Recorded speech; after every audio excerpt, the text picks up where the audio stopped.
Good morning, everyone, and welcome to the March 2022 CalSTRS board meeting. Good morning, Jennifer. Would you take the roll, please? Of course. Ms. Bradford? Here. Ms. Hendricks? Here. Ms. Higa? Here. Mr. Prezant? Here. Mr. Tang? Present. Ms. Erden? Here. Ms. Yamamoto? Here. For the Director of Finance, Ms. Miller? Here, good morning. Good morning. For the State Treasurer, Mr. Rufino? Present. And for the Superintendent of Public Instruction, Mr. Johnson? Here. Controller Gee? Here. Chairperson Keeley, you have a quorum. And Thank a short announcement on public comments. Sure, please, Jennifer. Thank you. The CalSTRS board meetings are live web streamed, video archived, and available to the public on calstrs.com. Individuals who wish to address the board dial into the public comment line at 833-986-0555 and wait for the 10-minute public comment period at the end of the agenda item the caller wishes to address. For comments not pertaining to a specific agenda item, there will be an opportunity for additional statements at the end of the open session. Each caller is allowed a maximum of 3 minutes to speak. However, if there is not enough time for each caller to have 3 minutes, the timing will be at the discretion of the chair. To protect the privacy of callers under the age of 18 who wish to address the board, only their first name and affiliated organization may be provided, but other personal identifying information such as their last name, age, or school may not be shared. Thank you. Thank you, Jennifer. With that, I'd entertain a motion to adopt today's agenda with some flexibility. So moved. Second. Moved and properly seconded. Without objection, the agenda for today has been approved with some flexibility. Just a couple of house cleaning issues at the beginning of our meeting today. The majority of our meeting today are discussion items. In fact, the only action item today is early in our agenda on the legislation items that will be before us. So I sent a note to Cassandra last night, our CEO, reminding our presenters today, our staff and our consultants, that as they present today, that they be mindful of the total time allotted for these items for discussion. Ideally, their presentations will range between 25% and 33% of the time allocated for the items so that the board can engage in questions and discussions. Having said that, I think we also want to be mindful that these discussions today could be rich and they might roll over in terms of the time. So we might need be a little bit more flexible in terms of our expectations today. And then during the legislation items, which will come up after Cassandra's CEO report, because there's numerous bills that we'll be taking on positions on based on policy. We'll hear each bill individually. We'll then take 5 minutes of public comment, and then the board will take action on those bills, and then we'll proceed to the next bill. Okay? All right, with that, let's get right on to our work today, and I'll turn it over to our CEO, Cassandra Lifnock, for your report. Good morning, Cassandra. Good morning. Good morning, Chair Keeley and members of the board. I'm just going to cover a couple of things in my CEO report. The first is just the sustainability report, which we just issued our 8th sustainability report that covered topics relative to member retirement education, our funding plan, and the progress that we're making towards that, our transition to net zero, and the diversity, equity, inclusion initiatives that we're working on. This edition of the report gives us more insight as to why our key topics matter in the context of sustainability, and that CalSTRS is working to improve in the performance areas of these topics. So I encourage you, there's a link to the item, and I encourage everybody to look at that and all the work that was put into that for this last year. The other thing that I'm going to hand over to one of our directors, Karen Dorn, is an update on our calstrs.com modernization project. And the modernization work that we have performed on the .com site is very progressive. I'm very excited about the work that has been done, and it looks beautiful. So I'm going to hand this over to Karen, and that will be, she'll take over for the remainder of the CEO report. Good morning, Chair Keeley and members of the board. I am really excited to be here this morning to show you a preview of the new calstrs.com. And before I jump into sharing my screen, I do need to take a minute to just thank the team that has been working so hard on this project. As you all know, it doesn't take just one person to do this, but multiple people. And specifically, I want to mention our multimedia and video strategy manager, Tom O'Hare, our website content editor, William Gee, our social media and web editor, Melissa Weiss, and our project manager, Alvin Singh from Technology Services. That's the core team that have been working so hard to make this project come to completion. And they've done an amazing job. I'd also like to mention a few people who provided special help in their subject matter areas. Danielle Fong has done a lot of work on the Teachers Retirement Board pages, so thank you, Danielle. Research data specialist Ruth Lattendorf, who helped us with the initial member surveys and CEM comparisons. Senior user interface designer Carrie Hall, who's working on some of our resources pages and forms, and the many business areas who've provided content and feedback on their sections of the website. And finally, our vendor, PensionX, who's also known as Digital Deployment, has done a great job. So just a quick reminder of the goals of the project. We wanted to update the look, the feel, and the navigation. We're centering the user's experience with members as the top priority. We are making it easier to navigate and mobile friendly, and improving the search function. We are now at the phase of the project where it will be launching next week. And we've got a whole communications plan around that. That includes a news release and information going out to members. We have a video tour of the website that's included in all that communication. And we're actually in the soft launch phase right now. So after we're done today, you can actually go look at it yourself right now. There's a little pop-up on our current website that pops up and you can go check it out. And when we switch next week to the new website, you'll still be able to go to the old website for a little while if there's information there that you want to check out. So that's how we're doing it. So now I'm going to share my screen and show you just a few of the few of the spots on the website that may be interesting to you.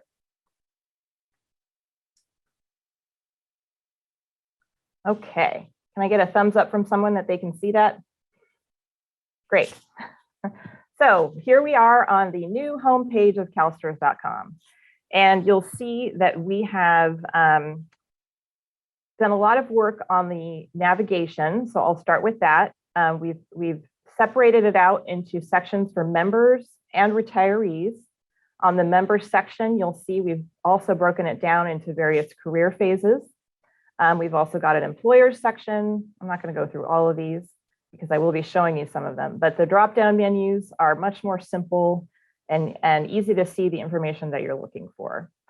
We've done a lot of work on making sure that the colors and the branding on the website are consistent with the colors and branding that we use in all of our digital and print materials. So this blue that we're using for the drop-down menus matches the blue that we use in other places. The colors on each of the various career stages section match the colors that we use on the publications that are printed for those same career stages. We've worked really closely with Retirement Readiness on all of this member information. And I'm just going to scroll down now and show you the sort of key features of the homepage. You'll see that the My CalSTRS login is prominent at the top of the page, and that's everywhere on the website. No matter what page you're on, you'll be able to get to that, as well as the payment dates for members, because those are the two bits of information that we know people want to know about the most.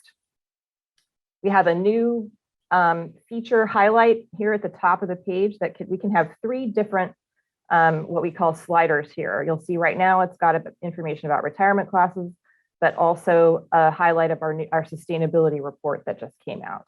So this gives us a really good spot to announce new information. And as you scroll down, we've got another highlight spot here. Again, just some real quick icons to drive people to information that they're interested in. More easy to update highlight spots as you scroll down. Additional links to really important information that members may need to find. And finally, another spot on the bottom here that can be used to highlight important information for CalSTRS or for our members. And we're going to use this spot on an ongoing basis for our sustainability information because we know that that's so important to our organization. And finally, you've got your basic footer at the bottom.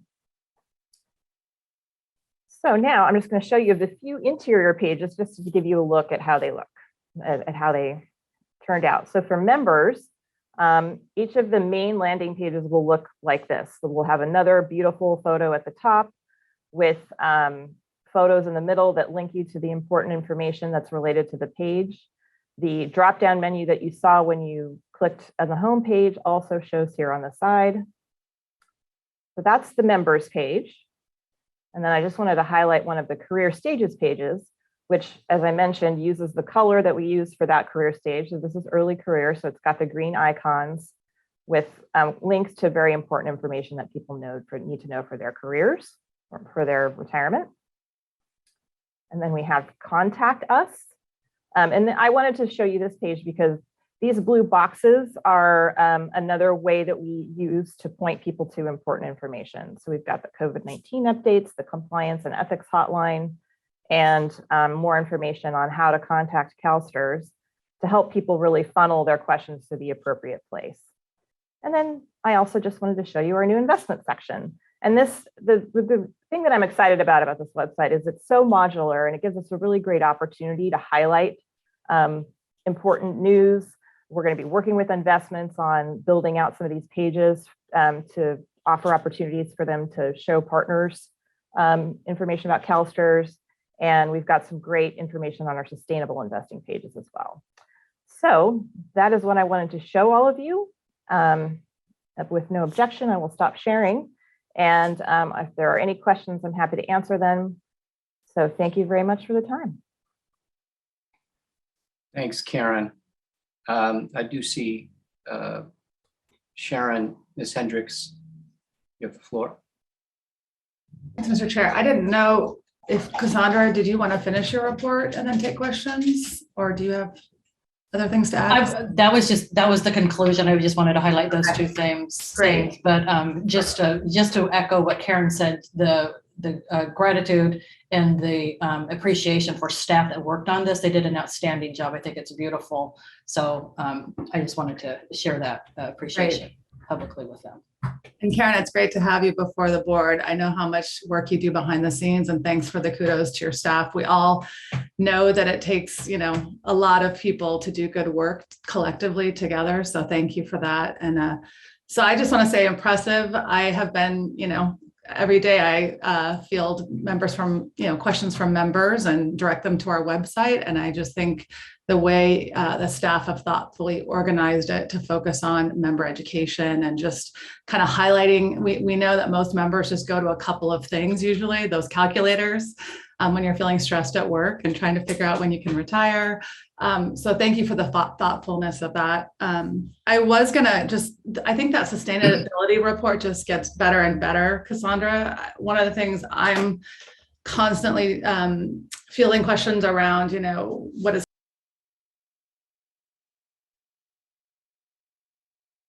We lost your audio, Sharon. You muted yourself. Too enthusiastic. It was the dog. I have a dog right down here. So there's lots of, but it just highlights the key issues. And so it's a sustainability report, but to me, having number one, the member retirement education piece. And I think putting that number one just shows our members are number one. And then the funding plan, diversity, equity, inclusion, the collaborative model. To me I think anyone, and the dog agrees, anyone reading this report would have a really good handle on where CalSTRS is at right now, what the projects are that we're working on, the funding status. So I just want to applaud you for a good report. Thank you. Thank you, Sharon. Ms. Miller, good morning. Good morning. Thank you, Mr. Chair, and amazing job. It really is fantastic to see how much and well and responsive it is. Thank you. I actually have two questions on the CEO report not related to the website. Is this an okay time to ask? Of course. Thank you very much. So thank you for all of that, and I'm really excited. So I know we're not going to quite get to all of the headquarters expansion projects today, but I just two really quick answers. One, the Office of the State Fire Marshal, if we could just make sure to let the public know the update from your January 22 report and where that is. And then one of the risks that had been reported in your report related to the public agency plan review timeframes and COVID-19 are no longer listed.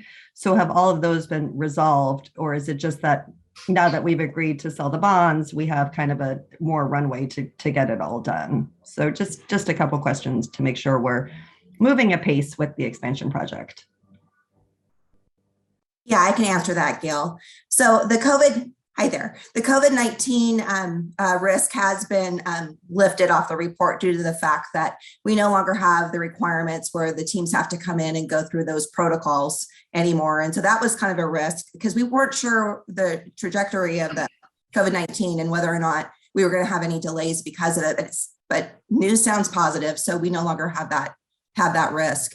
And as far as the Office of the State Fire Marshal and the inspections, I think we've gotten in a really good rhythm. I think that we're in the part of the project where the really difficult, complex pieces are completed. And so the DPR, who's our general contractor, has been working really well with the Office of the State Fire Marshal. And we do feel like that risk is something that we'll continue to watch, but isn't something that we think is going to impede our ability to get the project done on time.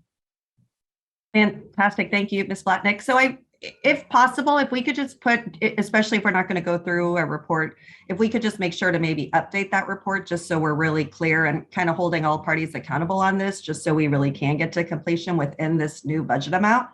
Yes. So would just love that updated reporting kind of in the CEO report or as an addendum, but just so everyone knows where and how. And then additionally, if either next time or in the future or in the report, if there could just be updates on how we're doing in terms of leasing our space and what the progress is on that and how that's going. Thank you very much. We're going to have, just Gail, so you know, we're going to have a standalone item in May that's going to talk through leasing as you know, in some depth and detail. So, and we'll always still include it on the CEO report as well. Great. Thank you very much. Thank you, Gail. Don't see any other hands. Okay. Thank you very much, Cassandra. And thank you, Karen, and everyone for your work on the website. You continue to work on that. Much appreciated. Thank you. We'll go right to item number 3. We have a caller for item 2. Oh, thank you very much, Samantha. Public comment, one person, Samantha? We have one caller, so the caller will get 3 minutes. Thank you. Okay, our caller is Kevin. Kevin, go ahead. Good morning, CalSTRS board members. My name is Kevin Welch, and I'm the chair of the Retirement Committee for the California Teachers Association. We appreciate the CEO's report highlighting the recently released sustainability report. We are enthusiastic about the section in the report that describes the transition to net zero and expanding the low carbon transition pathway to include a net zero emissions pledge. It is essential that we take concrete goals and measurable steps towards ensuring that the CalSTRS investment portfolio includes sound and responsible long-term investment strategies that address and respond to the shifts towards a greener, more sustainable world and economy. As companies and governments around the world are prioritizing climate responsibility, our goal is to ensure that investment decisions across portfolios give CalSTRS a competitive market advantage to maximize returns, as well as provide our members the dependable retirement they can count on. Thank you. Thank you, Kevin. Thank you for taking the time to call in. Good item. Any other public comments? That is our last caller for item 2. Thank you. We'll go right to item 3. Joycelyn, good morning. Good morning, Mr. Chair, members of the board. I'm happy to be here this morning. I'm going to start with SB 868, which is the first bill on your agenda. And I'll do a quick description of that. And I know we want to be as brief as possible, but SB 868 by Senator Cortese increases benefits from the Supplemental Benefit Maintenance Account, or SBMA, and it increases those benefits for those who retired prior to 1999. And this legislation is in line with the option that the board was presented with in the fall of 2020. And it was option 1 at the time, and that option helped CalSTRS members most in need of assistance while not compromising the financial integrity of the SBMA. And it was something that the board had said they would be supportive of if the legislature pursued it in the future. And so we now have it before us. I want to just point out that the fiscal impacts are noted on page 5 of the analysis. It's attachment 1. Also attachment 2 is the Milliman analysis of the legislation. And just in closing, staff is recommending that the board take a support position on SB 868, as the board's policy is to support legislation that expands and improves in a prudent manner benefits and services provided through the funds administered by CalSTRS using available surplus assets of the SBMA. I'm happy to answer any questions. Thank you very much, Joycelyn. Before we go to questions or a action by the board, Samantha, do we have any members of the public that would like to speak to SB 868? We have one member of the public who'd like to speak on SB 868. So that caller will get 3 minutes. Thank you.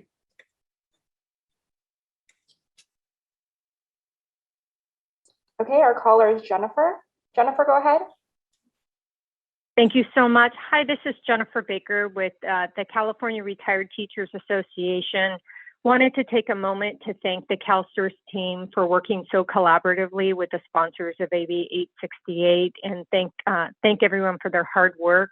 On behalf of CalRTA, we strongly not only recommend a support position, if there's a willingness from the board to co-sponsor the legislation collaboratively with the sponsors of the bill, it would be a great opportunity to move forward. But whatever direction you take this morning, if it's a support position at a minimum, we look forward to continuing to collaborate and to try to help our oldest and retirees to have a more secure retirement benefit.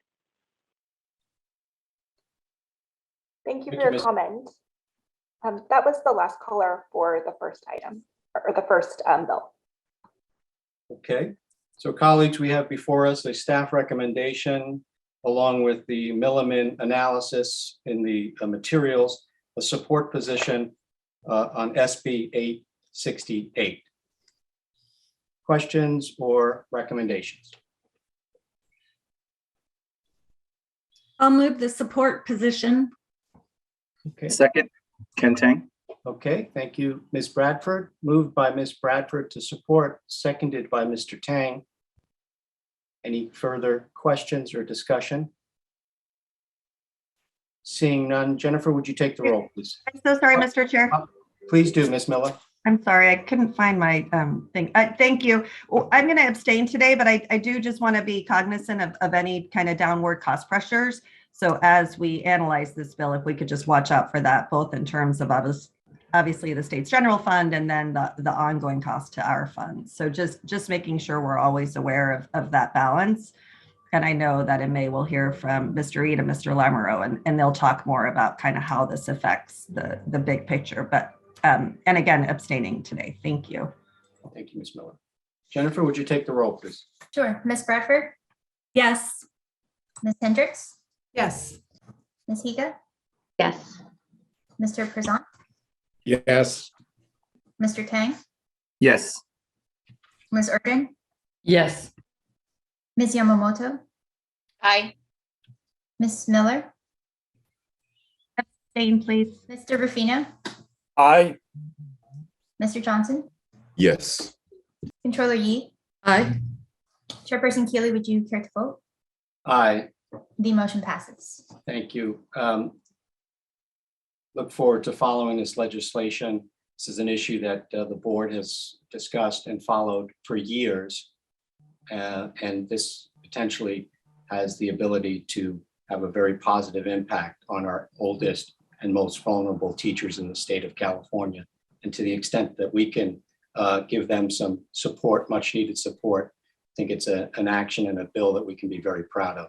So look forward to updates on the progress of the bill. Joycelyn, next one. Of course, thank you. Moving on to SB 1173, the second bill on your agenda today. I'm sorry, I see that Brian has his hand raised, so maybe I should pause. Sure. Okay, we see Mr. Bartow, our general counsel.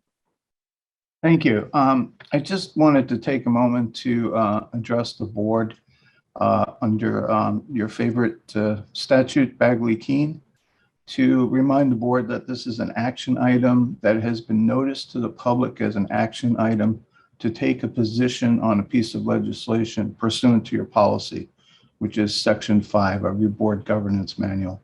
It is not noticed for the public as a discussion on the underlying issue of divestment. That has not been properly noticed. If it was, it likely would be in the investment committee, and it would have a description that would, notify the public that that's what was going to be discussed. So I just wanted to try and establish some of the guardrails based upon some of the comments I heard. I wanted to make sure that we are able to keep the board focused on the issue at hand, and I'll be here if there are any questions, but I just wanted to take a moment to make that statement and remind everyone of our restrictions imposed by Bagley-Keene. Thank you. Thank you, Mr. Bartow. Back to you, Joycelyn. Thank you so much for that. And to that end, although there are serious implications for this bill that Brian alluded to, really, I want to focus on the straightforward content and the recommended position. And so SB 1173 prohibits CalSTRS and CalPERS boards from making additional or new investments or renewing existing investments in fossil fuel companies as defined by the bill, and requires divestments from those companies by July 1, 2027. And I just want to point you to the exposure amount and the fiscal impacts on page 7 of the analysis, which is attachment 3. And then again, to keep this very focused, in closing, staff is recommending an opposed position in line with the board's policy, which is to oppose legislation that restricts or infringes on the plenary authority of the board to administer the retirement plans as provided in the California State Constitution. And the policy also states that it is that the board opposes legislation that infringes on the investment authority of the board or that is inconsistent with the investment policies adopted by the board. So I will stop there. Thank you, Joycelyn. So before us is an opposed position based on our policy of Senate Bill 1173. Samantha, public comments? We have one person to speak on SB 1173. So that person will get 3 minutes. Okay. Our caller is Deborah. Deborah, go ahead. All right. Good morning, CalSTRS board members. I'm Deborah Sildy, a retired teacher, grateful for my CalSTRS pension and a member of Fossil Free California. I speak to you this morning as we all face a crisis the world had not anticipated. War has disrupted business as usual, not only in Ukraine, Russia, and Europe, but in the United States as well. The Russian invasion underlines the urgency of ending our dangerous dependence on fossil fuels. The fossil fuel industry and its allies are exploiting the crisis to push for more U.S. oil and gas development, fracking, and liquid natural gas exports. But building new gas and oil infrastructure will take years to come online and won't help the current crisis. It will only deepen global dependence on fossil fuels, further empowering Russia and destroying the climate. This week, Ursula von der Leyen, the president of European Commission, stated, "We are doubling down on renewables, recognizing that for a climate-safe future, we must get off fossil fuels." And this morning, we see that Ukrainian activists have just launched their demands, calling on world governments to reject and ban the importation of Russian oil and gas and to rapidly phase out all fossil fuels in the name of peace. The letter was also backed by the Ukrainian Deputy Minister of Environmental Protection, who said, "We have to stop being indifferent. We should end using gas, oil, and coal." 2 weeks ago, Senator Lena Gonzalez introduced Senate Bill 1173, requiring CalSTRS and CalPERS to divest from fossil fuels in 5 years. We understand the seriousness with which CalSTRS regards its independent role as a fiduciary for the pensions so many depend on. But now, 2 weeks later, the world has changed. We're not in a business as usual situation. CalSTRS board members, this is the moment for you to take a stand on your own to vote to divest from fossil fuels. Thank you.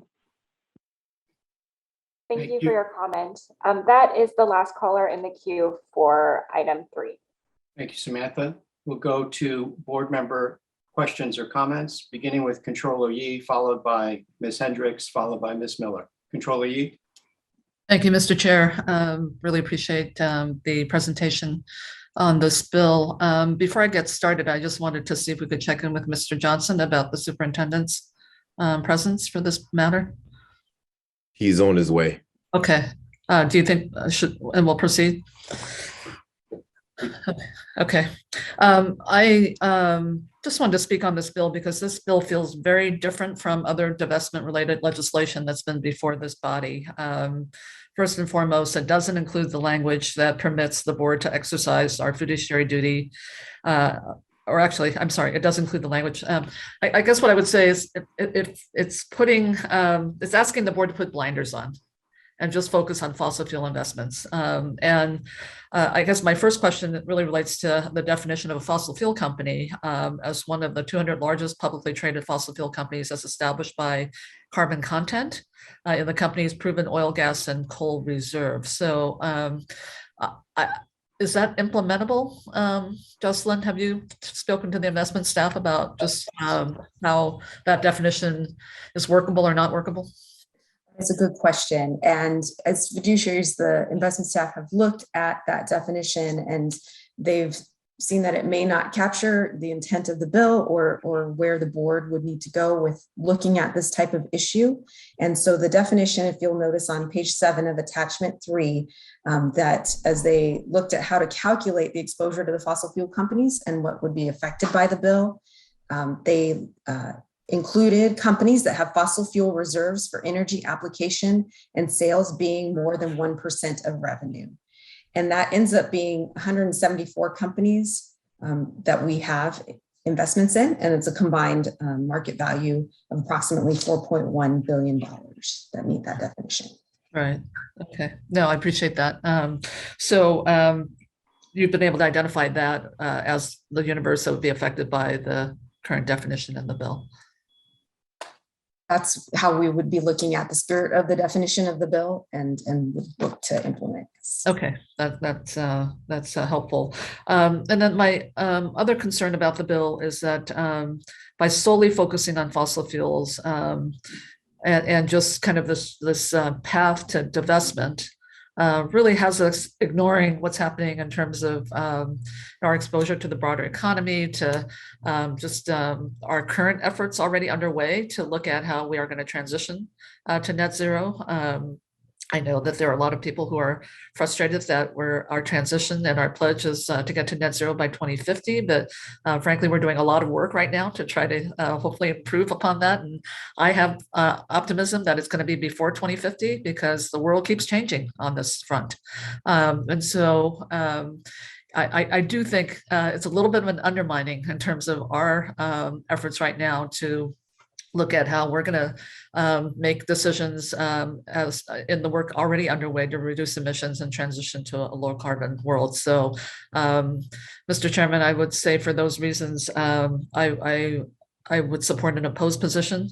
And also, we know the impact of divestment, particularly by large institutional investors. It just essentially is going to be a statement that we are giving up our seat at the global table in terms of moving towards a low carbon economy and society and global community. So I really do oppose the bill. I understand the urgency of how we need to move forward there, but I also want to just commend the staff for having a thoughtful, deliberative process for our and more action plans to come. And part of the reason why I believe we're going to be successful is because we are going to set interim targets. We are going to pay attention to the science. We are going to look at how the world continues to change on this front so that our investment decisions continue to be aligned to reach that pledge, the goals of that pledge. And as I said, I'm optimistic that will be before 2050. So appreciate the bill being before us, and I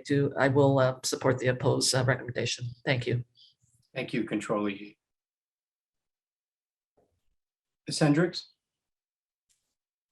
Thanks, Mr. Chair. I just wanted to, with the public comment and then with Brian's comments at the beginning, I just want to clarify or reiterate what I'm hearing in terms of this, the content of this bill and what this bill is asking us to do. Because I think at first blush for somebody reading it, it looks like it is, asking us, it's a yes or no on divestment from fossil fuels, but that's when I spent more time reading through it and talking to staff and talking to Brian, our general counsel. It's really the issue is really a violation of our policy, right? And the board's policy, as I see it on attachment 3, item 3 in the middle of the page, it's to oppose legislation that restricts its ability to invest in specific areas, et cetera, et cetera.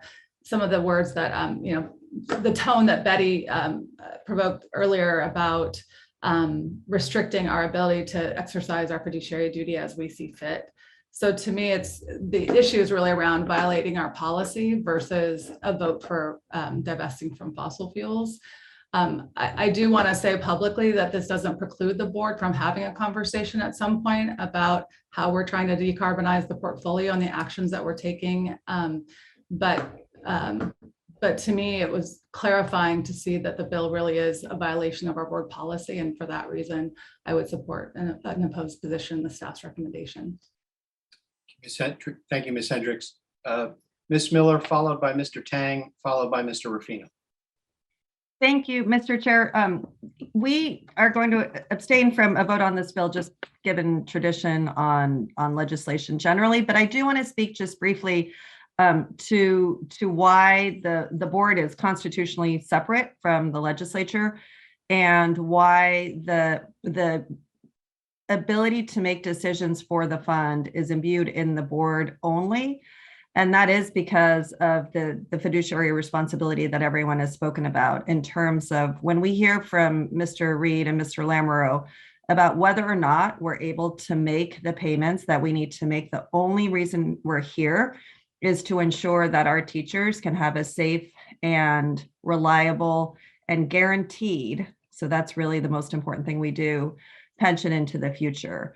And that is, in fact, the most important role that we have. And every decision we make, whether it's on a bill or on a policy, is really to make sure that it is in service of guaranteeing those payments. So I do think that, and I will note as well that there is kind of no other way to guarantee that other than to continue to make decisions on behalf of the members. So I think it is important to understand also that we can't just sell these goods because they go back into the market. And sometimes that has the effect of actually increasing the cost in other ways, because once we start selling things, someone else is buying them. It's just sort of the laws of supply and demand. So while we're abstaining to keep with the policy that we don't take positions ahead of the governor, and obviously we do want to make sure that we're very cognizant of the fiduciary duty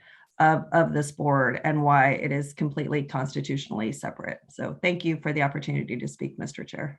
Thank you, Ms. Miller. Mr. Tang, followed by Mr. Ruffino. Thank you, Mr. Chair. As a rookie on this group and a newbie on here, I'm still learning all of the terminologies and all of the my responsibility as a board member. And just hearing from Ms. Miller in terms of what we do as a board and our obligations and what our job is. I find that to vote for something for a bill that's going to impair the board's ability to exercise its fiduciary obligation is I'm just not I guess for that. I think as a board, I know that we've made a conscientious effort in terms of moving into the net zero emission goal. And like Controller Yee says, we are taking a very active role in being involved in this process. And so I think that it's not that we're sitting and doing absolutely nothing about this, but we are taking an active role, and that we are making an effort in making sure that we have a voice, and that we are at the table at these companies that would take more actions towards the net zero. And so I do feel that there will be positive things to come. And I think that, I hope that the public in the audience would allow us some patience. I know that this process is slow and that it's taking a long time. But as we all here have a stake in this, myself included as a teacher, so I want to make sure that, I want to be able to know everything I can before making that sort of decision. So I would stand to support an opposed position on this matter. Thank you, Mr. Chang. Followed by Mr. Rufino. Good morning, and thank you, Mr. Chair. So I want to make it clear that the state treasurer agrees with all the comments that have been made so far to protect the integrity, especially the fiduciary duty. She takes it very seriously. That said, one thing that we haven't really said loud and clear is, and I just, if I may, Mr. Chair, I want to quote from the bill directly, is, and it was alluded earlier by Controller E, that there's something different about this bill. And that different, that is right, blank, clearly stated in the bill, not once, but twice. And if I may, I want to quote directly from the bill, from the legislative office. The first one is, and I quote, "The bill would provide that it does not require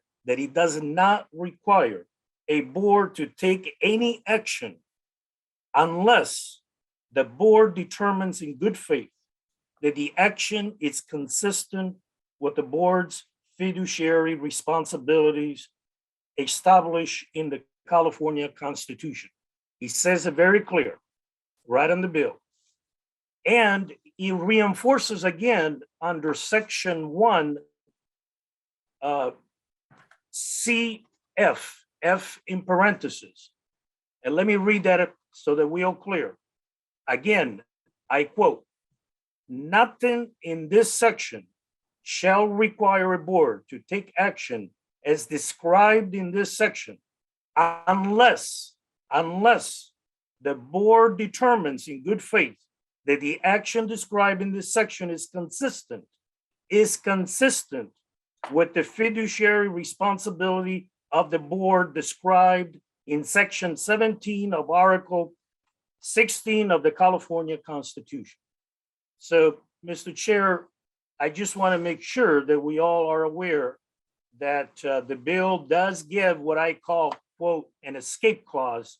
In the event of a fire, there is an escape clause. There is here that the bill ensures that the board makes the final decision with respect of its fiduciary responsibilities. Thank you, Mr. Chair. You're welcome, Mr. Rufino. Mr. Persant, and then Controller Yee. Thank you, Mr. Chairman.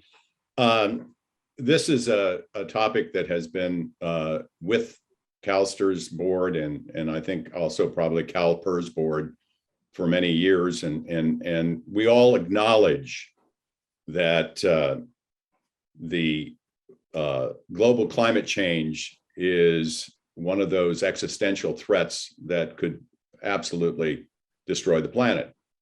And we are all concerned and we are all committed to eliminate the emission of fossil fuels. But at this point in time, this legislation is a blunt instrument. It is calling for divestment. And just as an aside, with Mr. Ruffino's acknowledgement that there is a provision in it that says that we shouldn't, that we have to comply with the Constitution, which I'm glad it did say, because the Constitution is pretty clear on this, that the legislature cannot interfere with our constitutional fiduciary duty. And it defines our constitutional fiduciary duty in section 17, subsection B, fairly clearly.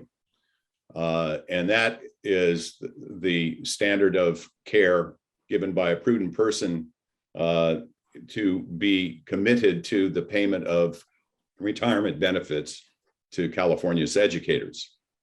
Now, why they have that, why it's in the bill, and yet on the other hand, it calls for us to divest, where divestment will not achieve the goal it seeks to achieve. This kind of solution, the solution to the global climate change to get to net zero by 2050 or sooner, is a rigorous effort. It involves a lot of work, a lot of thought, and most importantly, discipline. And so what CalSTRS staff has done is that they have set forth, as the controller has acknowledged, a set of goals to get us to net zero, and with measurement tools along the way. It is not a avoidance of commitment to get to the same place that a lot of those people who have engaged us to divest, we have the same goal. But we look at this not as a slogan of divestment, but as a solution. And solutions take energy, time, and effort. It's not just run away from this, because if we sell, as Ms. Miller has pointed out, there is going to be a buyer. We have been engaging with these fossil fuel companies, and I think ExxonMobil is an example of how successful we can be in changing how major fossil fuel companies invest their monies.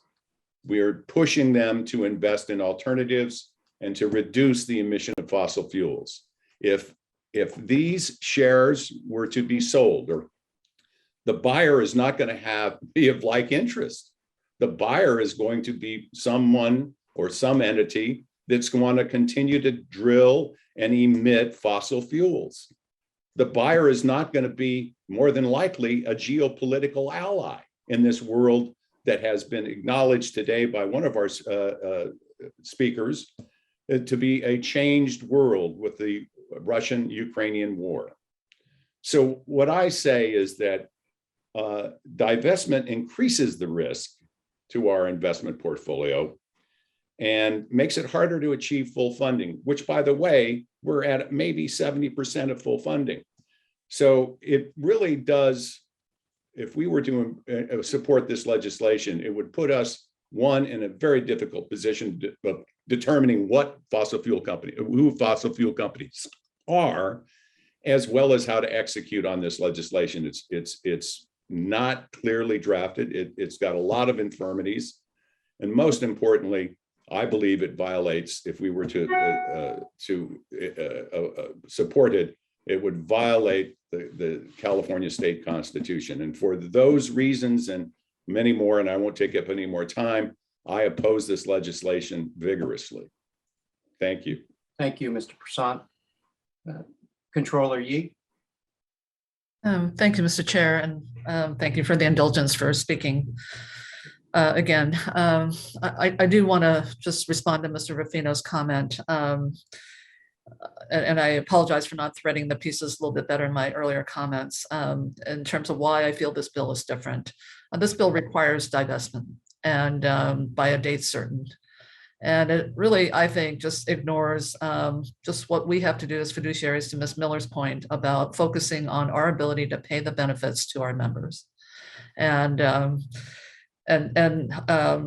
agreeing with all the comments about the impacts of divestment, should we get to that point. I just want to kind of point out in terms of this bill, the annual report on the fund's holdings, divestment by July 1st, 2027.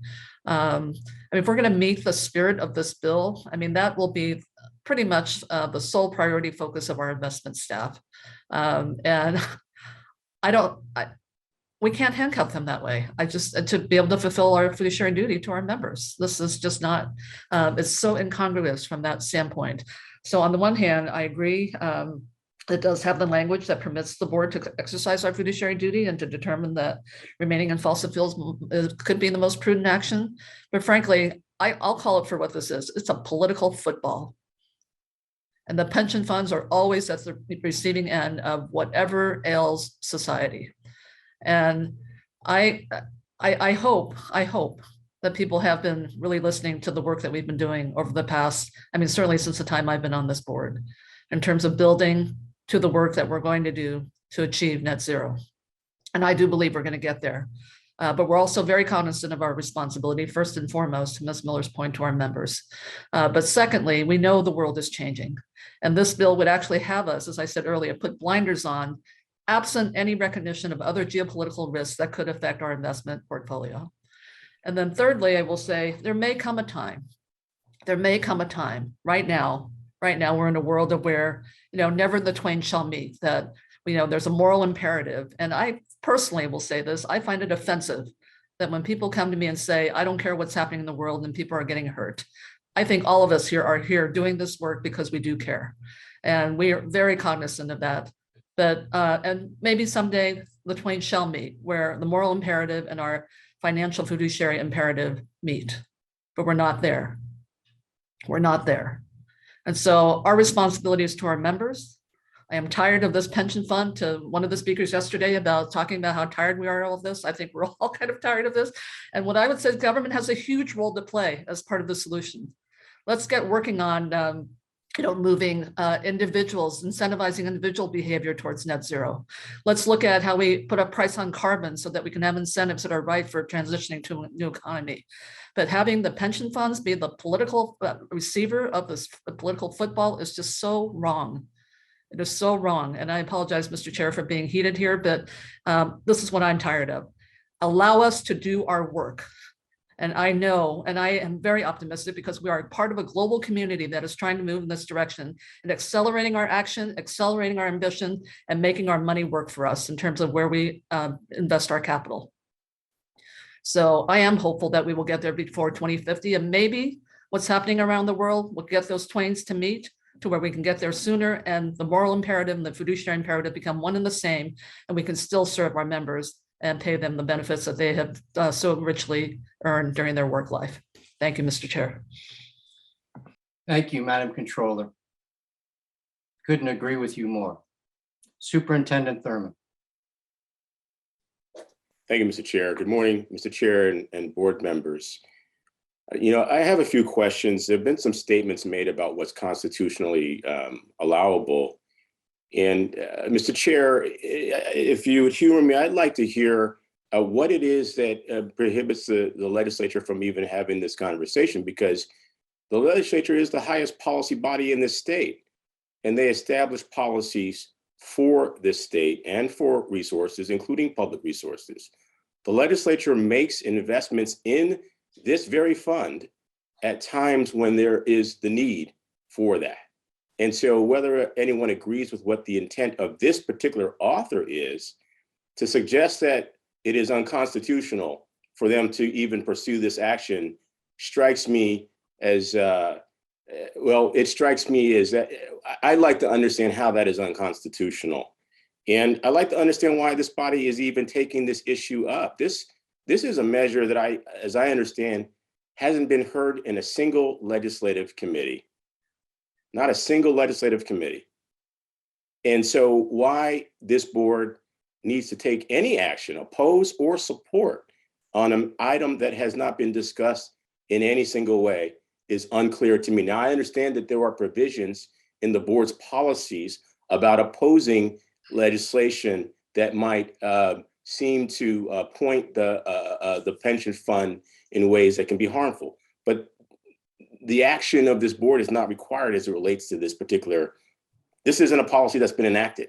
It hasn't even been heard in a single committee. But I would like to have a point of information, Mr. Chair, to the statements being made that is unconstitutional for the legislature to consider this. It just, from my back of the envelope sort of analysis, it seems to me that the highest policy body in the state has the right and the legal authority to consider any matter that affects any public entity. And this is still a public entity. Okay, Mr. Superintendent, there were two parts to your question. I'm going to have counsel come on to answer your question relative to the legal constitutionality question. But as a matter of governance, this matter is before us today because it was announced and it was introduced, and there was a 30-minute press conference announcing a call for CalPERS and CalSTRS to divest from fossil fuels by 2027. And our policy is unequivocal that we oppose positions of bills that call for divestment. And it was the policy that drove the decision to place this on the agenda today. I understand that. And I see that as a matter of choice, not a requirement for this body to act. But I will follow your direction, Mr. Chair, and wait to hear from legal counsel on the question of constitutionality. And I can assure you, Mr. Superintendent, that it was thought through as to when we should address this matter, including calendars and schedules and when the board can convene to talk about the matter. So it wasn't something that was just taken lightly and automatically thought to brought forward today. It was thought through quite thoroughly. So just to be sure that you have that background information. Mr. Bartow. Thank you. And I appreciate the superintendent's comments. The California Constitution, Article 17, Section 16, subsection G, provides that the legislature has the authority, as you've mentioned, to pass legislation. But it has a clause at the end of it, and with your permission, I'll just read it to you. I think it's quoted in our write-up, but provided that the prohibition satisfies the standards of fiduciary care and loyalty required of a retirement board pursuant to this section. And this section would be the entire statement of fiduciary responsibility. So saying it's unconstitutional is a broad way of stating that it violates the fiduciary responsibilities that are set forth within that section. And the reason that subsection is in there that allows the board to act independently of any legislation.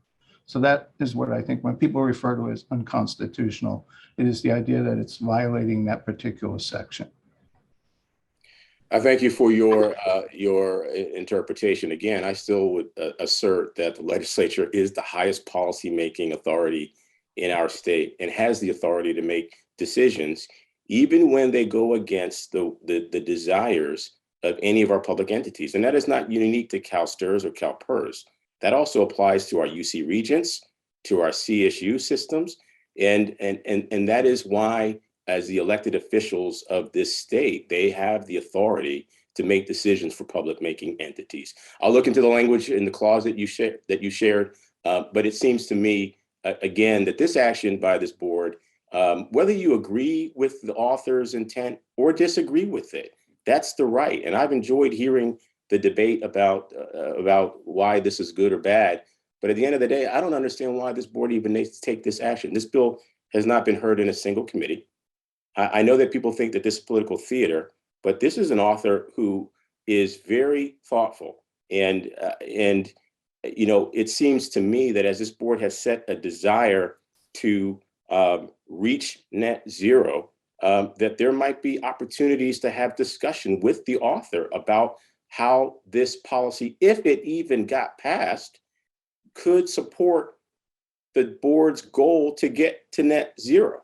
And so I'm assuming that there's been, well, let me just ask the question. Has there been any discussion with the author about this before asking this board to take a position opposing the legislation? Has there been any discussion with the author or the author's staff? It's Joycelyn again.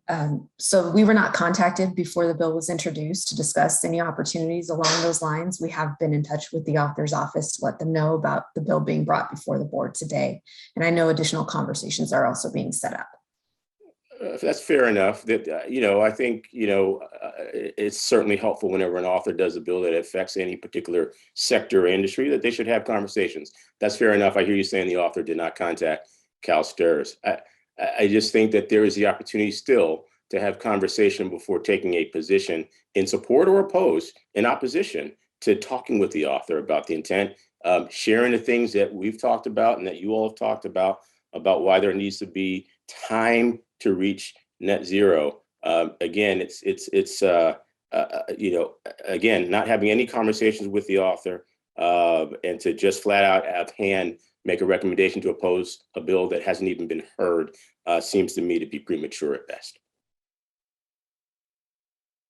Thank you for your comments, Mr. Superintendent. And just for the record, I'd like to be sure that the record reflects that we're following our policy, and it's also consistent with prior precedents and prior bills that we've taken opposed positions on. And it was thought through relative to when to take a position, including many of the comments that you raised. And today seemed to be the prudent time to put it on the agenda. Okay, so seeing no other hands or comments, are there any other questions or comments from the board? Seeing none, the staff recommendation before us on Senate Bill 1173 is an opposed position. Mr. Chair, if I could, one final question. I was trying to get to the raise hand feature. I couldn't get there fast enough. Sure. Just one question, in the staff's recommendation and for the board's consideration, because the bill, as I understand it, says that divestment would happen by 2027. Has there been any consideration that that could be a way to help get along the pathway to getting to net zero? It's not calling for immediate divestment. It says by 2027, as Board Member Ruffino has pointed out, there are actually, to use his term, some escape clauses if the board reaches a conclusion that this is not good policy for CalSTRS. And so for those reasons, again, has there been any consideration that by 2027 is a way, there are ways to work with the legislation if it ever moves or even advances to a single committee to actually help the CalSTRS board reach its position of net zero? Controller Yee. Thank you, Mr. Chair. Thank you, Superintendent Thurmond, for that question. Divestment is an option, but it's a last option. And I would say the requirement by that date, well, I'll just back up. I appreciate engagement with the authors on this bill, and I do believe Jessalyn and her team will continue to do that as the bill moves through the process, legislative process. I don't believe this bill was introduced in the spirit of really understanding how our transition to low carbon is going to work. And so I hope that we can have that conversation with the authors so that they can understand that this bill is hamstringing our ability to get to that goal. It's interesting because I look at kind of the construction of the bill and just the effect it would have. And in some ways, I feel like, why even have the bill? We're kind of doing this. I mean, this is what the staff has been working on, and I just there's just no recognition of that. And the other thing I will say is, and thank you for hosting the recent sustainability symposium. And I don't want to get off track on our focus on this bill, but divestment is a loaded word. It's a loaded term, and I'm not so sure that people really understand what divestment is. You heard at the Sustainability Symposium about what UC has done. I know what my colleague in New York State has done with New York State Common. No one has divested. They're transitioning. And so I think first and foremost, we got to just get this terminology right so that we know what the heck we're talking about. And then secondly, I do want to have, and I believe there's a joint hearing with the PERS committees with both funds to talk about just topics that are of priority for both funds. And I hope that's an opportunity that we can actually explain our plan that talks about interim targets, that talks about how we intend to really get to fulfill our pledge and sooner than 2050, and ways that the legislature can help. And I'm just saying our sole focus in terms of how this bill has us look at divestment is not helpful. I do think that, we do look at divestment, but it is a last option. And because as soon as well, all we want to do is continue to make progress. And as we do, informed by the science, informed by our collaborations around the world, informed by just certainly first and foremost, our fiduciary duty, we're going to get there. We're going to get there. But when we have just measures that hamstring our ability to be able to look more broadly, as far as all the options for how we're going to get there, it just makes it very, very untenable and unworkable. Thank you, Mr. Chair. Thank you, Madam Controller. I would just comment, and I appreciate the superintendent's line of questioning and his thoughtfulness about some of these issues. I continue to remain curious and open-minded about all of these issues. At the same time, I'm trying to stay laser focused on the bill that's before us today. And what's been so frustrating, one of the most frustrating aspects of this entire discussion that's been going on for years, it's in line with the controller's comments. It's become this discussion or debate of us and them, with us or against us. You're in or you're out. When in fact, we all want to get to the same place. And we should be looking for opportunities to leverage the relationships, the ideas, the coalitions, the influence that we have to get there. And this board is committed to getting there, but not at the price of potentially undermining the ability for us to pay the pension promise, first and foremost. And if it means to be free of fossil fuels, to define the fossil fuel companies sooner rather than later, then we can accelerate getting there without compromising the retirement security of California's educators. We're all in. This fund has tremendous headwinds. Tremendous headwinds. And I know the superintendent is well aware of what some of them are. And this is an issue in which we're investing not only and committed to reducing our exposure to fossil fuels and a net zero future. We have a seat at the global table where we are influencing and creating change. We're investing billions of dollars into climate solutions. To walk away would be irresponsible, and more importantly, it potentially could undermine the future sustainability of this fund. Again, we all want to get to the same place, and we should be looking for ways to get there together, as opposed to putting ourselves in, you're with us or against us. Just disagree in the speed in which we want to get to the same destination. I'll go back to Mr. Ruffino and then Superintendent Thurman, and then we'll look to close up the discussion if that's okay. Mr. Ruffino. Thank you, Mr. Chair, and thank you for your remarks you just made. You're right on point. It should not be about us against them. It should be a collaborative efforts and showcase the great work that we have done so far. And in that spirit, it is in that spirit that I think, and if I may humbly suggest, what is the urgency to take this vote today?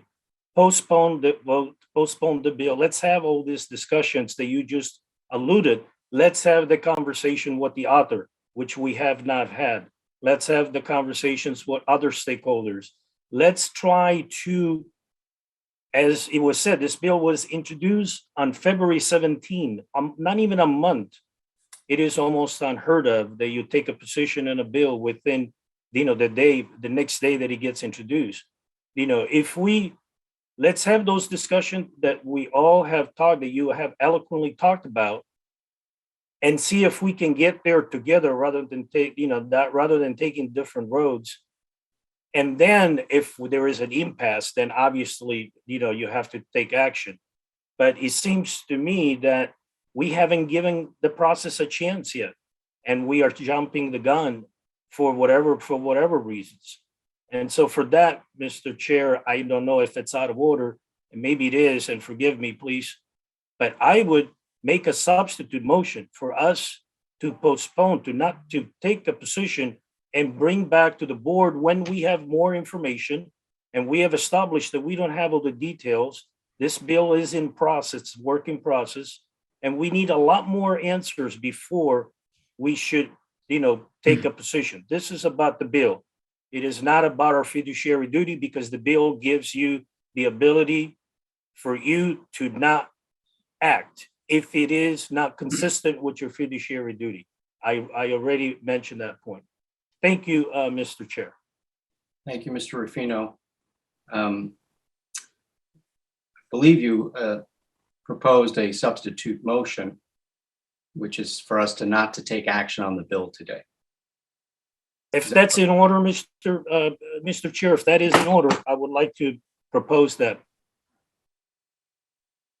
Mr. Chair, on this point, Yes, there hasn't been a motion, so this, I defer to council, but a substitute motion isn't in order until there's a primary motion. thank you very much. Thank you for that clarification. Mr. Bartow, Ms. Miller is exactly right. There isn't a motion on the table. thank you. We'll go to Superintendent Thurman. Thank you, Mr. Chair. My final comments here, I appreciate and identify with the comments of our controller, or our state controller. I agree that there is much that we can learn in this conversation about how similar systems have addressed some of these issues. And I thought that the presentation from the folks at the UC were very helpful and gave us much to consider. And I agree with you, Mr. Chair, that unfortunately, all too often, conversations have just become polarizing and divisive in almost every sphere. And, when there isn't healthy discussion and robust discussion and debate without division and polarization, we all lose. We all lose. We benefit from having conversations, even when we have to say that we agree to disagree.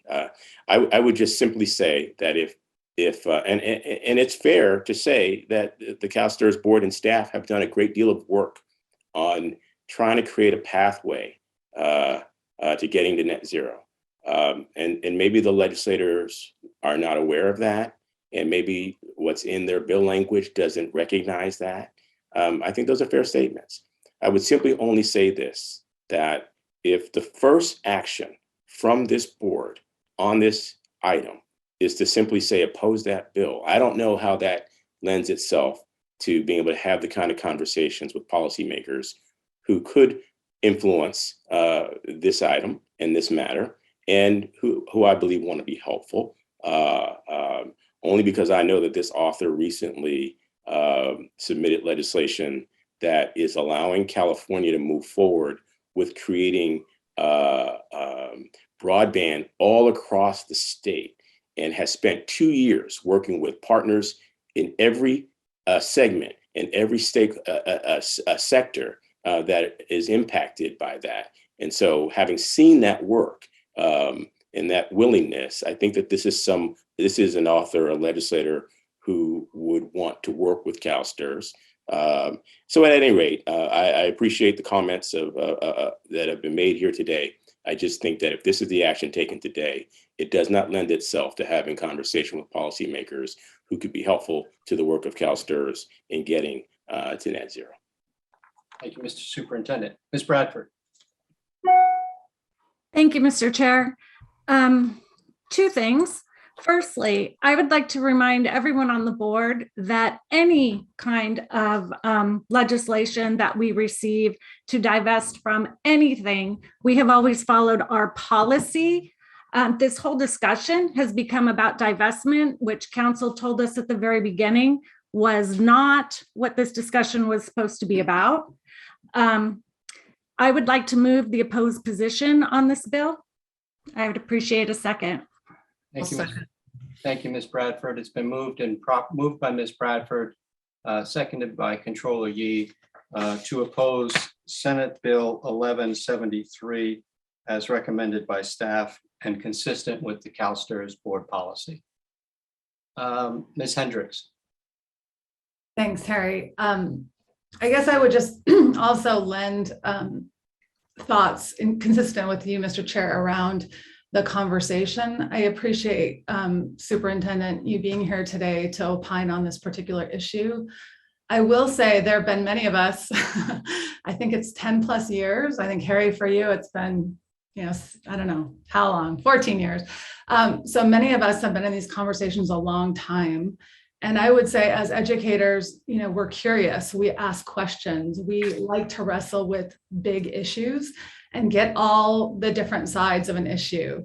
And so I guess my invitation to all of us on the board, the new board members, the constitutional officers, the governor appointees, those that are elected, we have to do the work. And that means we need to be engaged in every board meeting. We need to talk to staff outside of board meetings. We need to talk to stakeholders. And I've been talking to my own stakeholders who have lots of different opinions about some of these issues. And so to me, I think to have integrity and to have some gravitas in this conversation, some thoughtfulness, it's like we have to do our homework, right? You have to spend the nights reading different views on this issue, talking to different people. Sometimes people call you things and say things to you, but we're elected officials, and we have to kind of deal with that, because that's the nature of the work that we do. But I guess for me, what would be helpful is to just have an assurance that we're all kind of, it is not us or them, even though I feel this conversation gets framed that way. It really is all of us trying to acknowledge the existential threat that climate change poses to our world and to our fund, my fund, CalSTRS, that I'm in. And I think it just behooves us to have the integrity and to take the time to be in all the meetings, listen to our stakeholders. We have public comment that I listen to. I try and give eye contact because I'm really listening to what our public are saying about our fund, and listening with curiosity to say, all of us are trying to do the best we can, and none of us can say 100% our opinion is correct. We just have to collect data and information along the way on this road, and then make the best decision we can at the time that we're in. And I think that's what this board is doing. And I want us collectively to continue to do that, to do the work of listening, to do the work of having challenging conversations, to being able to initiate. And for me, I guess I would just say that, I talked to our staff, and Harry and I have had multiple meetings on this particular item to really understand what the crux of the issue is. And the crux is not divestment from fossil fuels. The crux is a violation of our policy. And so that's why, to me, we have a lot of bills that come before us within a few weeks of them being, proposed by a legislator. And then we have a policy that helps direct our decisions as a board. And so it gives me comfort that it's not just Sharon Hendricks' opinion or community college faculty, or it's our policy that guides our decisions. And I think our consistency in that is important. And I also think if we don't agree with the policy, then we can have the conversation to change the policy if we don't like the way a policy is written. And that's the work of the board, that we do that. We do the work to change that language to guide different decisions. And so that's what gives me peace today, is to say, according to the policy as it's written today, to me, it's a clear decision at this point to oppose. But the conversation around divestment, to me, is live and open to continue to be having with our stakeholders, with each other, with other funds, to really try and get to a place where we make that transition out of fossil fuels. That's certainly my hope and my goal, while continuing to be respectful of our members' pensions and making sure those checks go out. So thanks, Mr. Chair. Thank you, Ms. Hendricks. So the motion on the floor is to oppose Senate Bill 1173 as recommended by staff. Mr. Chairman, I see the superintendent's hand. Yes, and I'm going to give the superintendent the final word. Okay, thank you. Thank you, Madam Controller. Thank you, Madam Controller and Mr. Chair. I had not intended to make another comment, and I have a great respect for your comments, Board Member Hendricks. I stand by my comments today. I think from the standpoint of necessity, there is no necessity for the board to take any action on the bill. And I agree with you that we can agree to disagree on policy, and that's what makes our nation great, that we discuss things and we debate them, and we put forward what is in the best interest of all those that we serve. And I would just say that while you may not see me at every single meeting, please let it not be confused with me not being engaged directly on this issue. I've taken countless meetings on this issue, maybe not 10 years, but these issues are issues that I've worked on for many years. And whatever my viewpoints are, I make it a policy to hear from all stakeholders on both sides of any particular issue. And I think the record reflects that, that I've been very cautious in how I have sought out perspectives from those who support divestment or transition and those who oppose it, and to ask how can we act in a way that we can do what's best for our environment and balance the needs of those who are the beneficiaries of this particular fund. I take that with great deference and great responsibility and great humility and respect. And so you may not always see or hear whom I'm advocating with or meeting with, but do know that like you and others, I've been deeply engaged in this conversation, and I don't make blanket statements. I do the homework, as I've done for 15 years as an elected official, to make sure to understand all sides of the policy so that we can do what's in the best interest of all Californians. And I take with high respect and humility those who are the beneficiaries of this particular pension fund. And so let the record reflect that my work has actually gone above and beyond to hear from all sides on this issue. Thank you very much, Mr. Superintendent. So if the staff could come on and take the roll, please. Jennifer, would you take the roll? For Ms. Bradford, Yes. Ms. Hendricks, Yes. Ms. Kika, Yes. Mr. Prezant, Yes. Mr. Tang, Yes. Ms. Erden, Yes. Ms. Yamamoto, Aye. Ms. Miller, Abstain, please. Mr. Rufino, No. Superintendent Thurman, No. Controller Yi, Aye. Chairperson Keeley, would you care to vote? Aye. The motion passes. Thank you.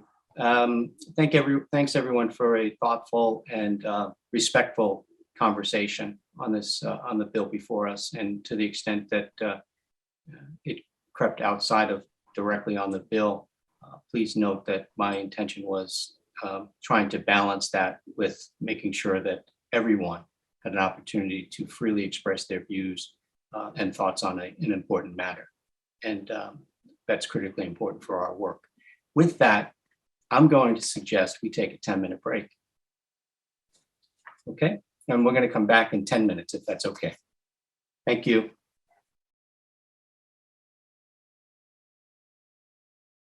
Okay, thanks everyone. Why don't we continue with our work? I believe, Joycelyn, are you going to come back on the screen? There you are. How many other bills do you have for us to consider? And it was just those two bills for this meeting. You will notice the attachment 4 on this item, item 3. It contains some additional bills, and there were also bills that were introduced after the deadline to get the materials to you. And so some of those bills are still being analyzed with all of the details in them. And so it's likely that I will be bringing a few bills to you in May for you to consider. Thank you very much. Thank you for your presentations and your work on the legislative matters on behalf of the board and consistent with our policies. Thank you. Thank you so much. Thank you. Okay, item 4, I'll turn it over to Cassandra and Amy McDuffie, our governance consultant from Mosaic. Good morning. Great. Thank you, Chair Keeley. I wanted to just set it up before handing it over to Amy. And, you know, how I wanted to frame the conversation was really just reiterating the purpose of what we're doing. But I think that the comments that we received on the last item, really, I don't think I could outdo the comments that had been presented on the purpose of what we're doing and why we put the work in that we do every day, and as illustrated in the strategic plan and the planning processes that we go through. and the period of time that we take to really construct the itemized objectives and initiatives to drive our long-term goals and outcomes over a 3, 6, and 10-year period. So if you want to just reflect on some of those comments that made by Ms. Miller and other board members, I really think that those really set this up for a great conversation. I'm going to hand it over to Amy to give us the background on where we've come from. We've been working through this preparedness for 18 months. It's a long and thoughtful process, and this was intended to be the second reading, but we moved the first reading into the session, and we have put a lot of work into it in advance and are ready to take action on it with any other modifications that might be made at the meeting today. If there are some more substantive changes that we need to make further on, then we can bring it back at our May meeting. So I'll go ahead and hand it over to Amy at this point. Well, thank you, Cassandra, Mr. Chair, members of the board, and Cassandra, to you in particular, I want to thank you all for the process that we've taken. It has been thoughtful. It has been deliberative.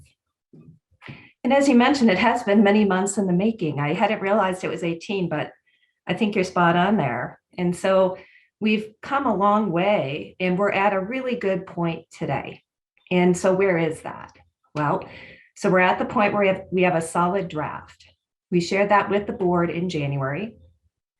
So hopefully you've had a chance to look at it for the first time back then, and then be prepared to offer some feedback and additional direction today.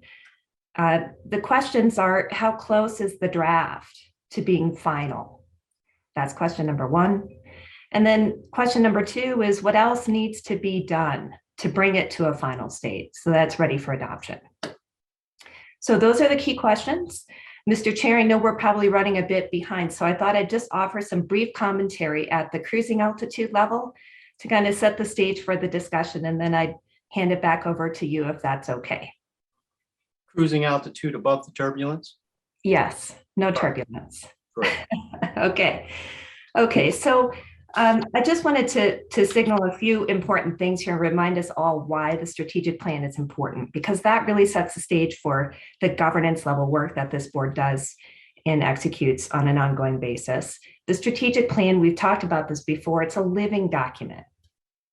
And as that, it's a foundational element of your governance. The board oversees the ongoing performance of the organization, but it also oversees and sets strategy for how the organization moves forward in its evolution. So the strategic plan supports the oversight, the accountability, and the transparency in that latter piece, how the organization moves forward. And so that's why it's so important that the board sees its voice reflected in the direction that's set out by this strategic plan. That's what would make this a good, solid draft. It's your shared vision in collaboration with your executive staff. So some of the questions that I'd asked myself as to how we accomplished that, and I'd encourage you all to consider as we go into this discussion. First of all, does it align? Do the words on the paper align with what you see as the board and executive staff shared vision for the organization, how you want it to move forward over the next decade? Does the draft put you, the board, in a position where you can continue to engage with executive staff on the vision, on the direction going forward? It shouldn't be a to-do list.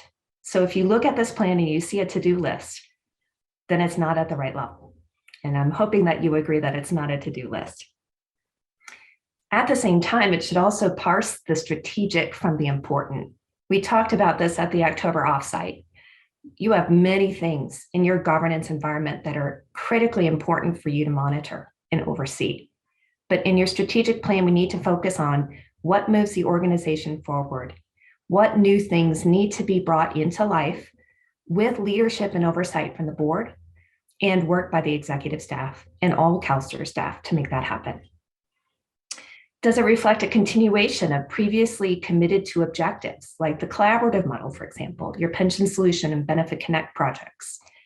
So that was a question. And then there were some key themes from the October offsite, and I just wanted to share with you a slice of those to jog your memories back to that very good conversation you had. Of course, there was the unwavering direction and commitment about your planned funding and keeping a laser focus on that. The trend of pensions becoming technology organizations. This is a big shift that we're seeing internationally. The rise of fintech and its implications to financial institutions and their business operating models and CalSTRS. The shifting member expectations for how and when and where your members want to interact with you. And that goes for your employers as well.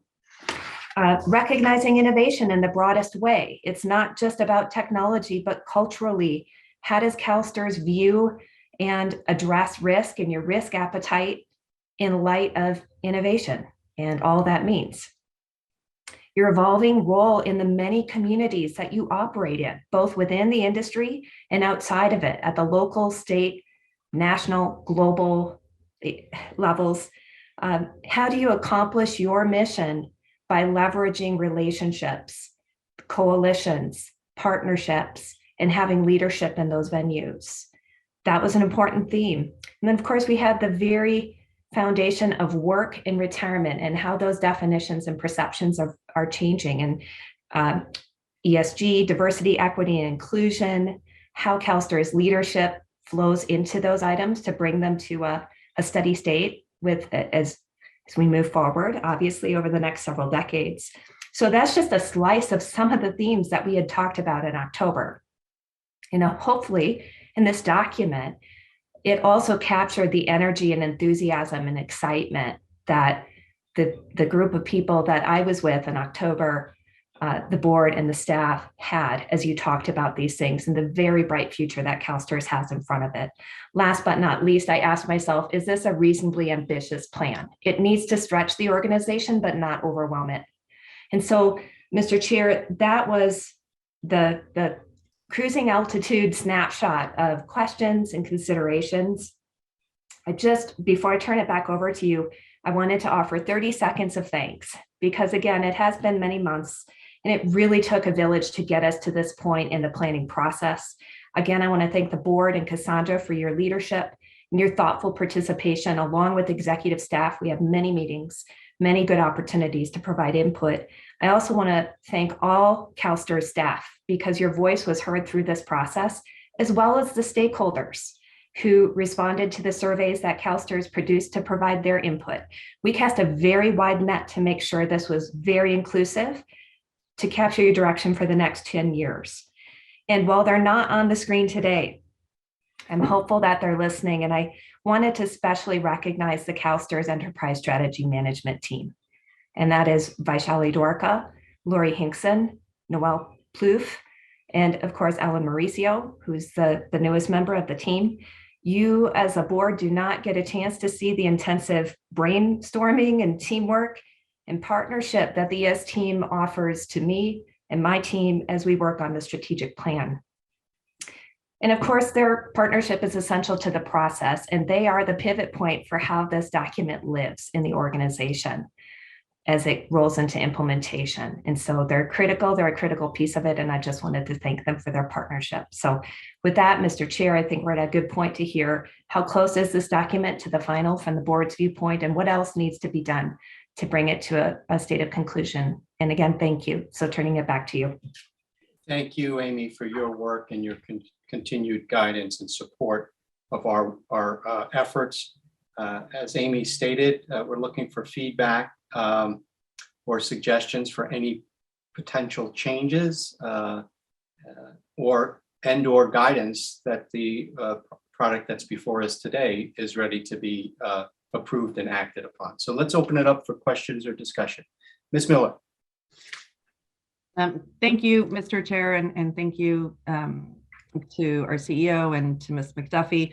I am really kind of in awe of the ability of both our team and Ms. McDuffie, really your team, to truly hear us and to see our words reflected so beautifully. It's a really difficult skill, and I'm incredibly impressed. I have really no additions. I do like the idea of of areas for improvement in terms of the coming and changing world, which include some of the technology changes in fintech, and really seeing the ways in which our values continue to lead us and how we see what opportunities for growth there are within that.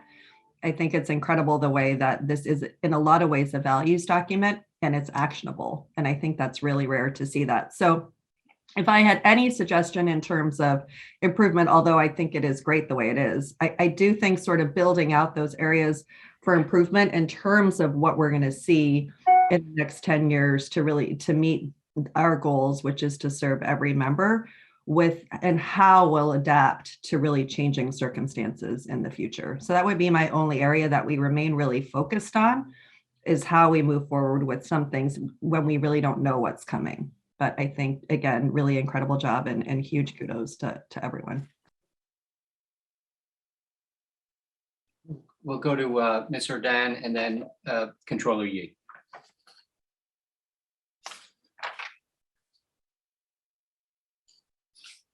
I'm wondering if I should go after Betty. I was going to really applaud the work, both in terms of the plan, the collaboration, and the continuation of the incredible work we've been doing, and yet pushing us forward as leaders with excellence. And if it's the desire of the board, I would be prepared to move on this, make a motion to move on this today, but I'll hold off on that for now.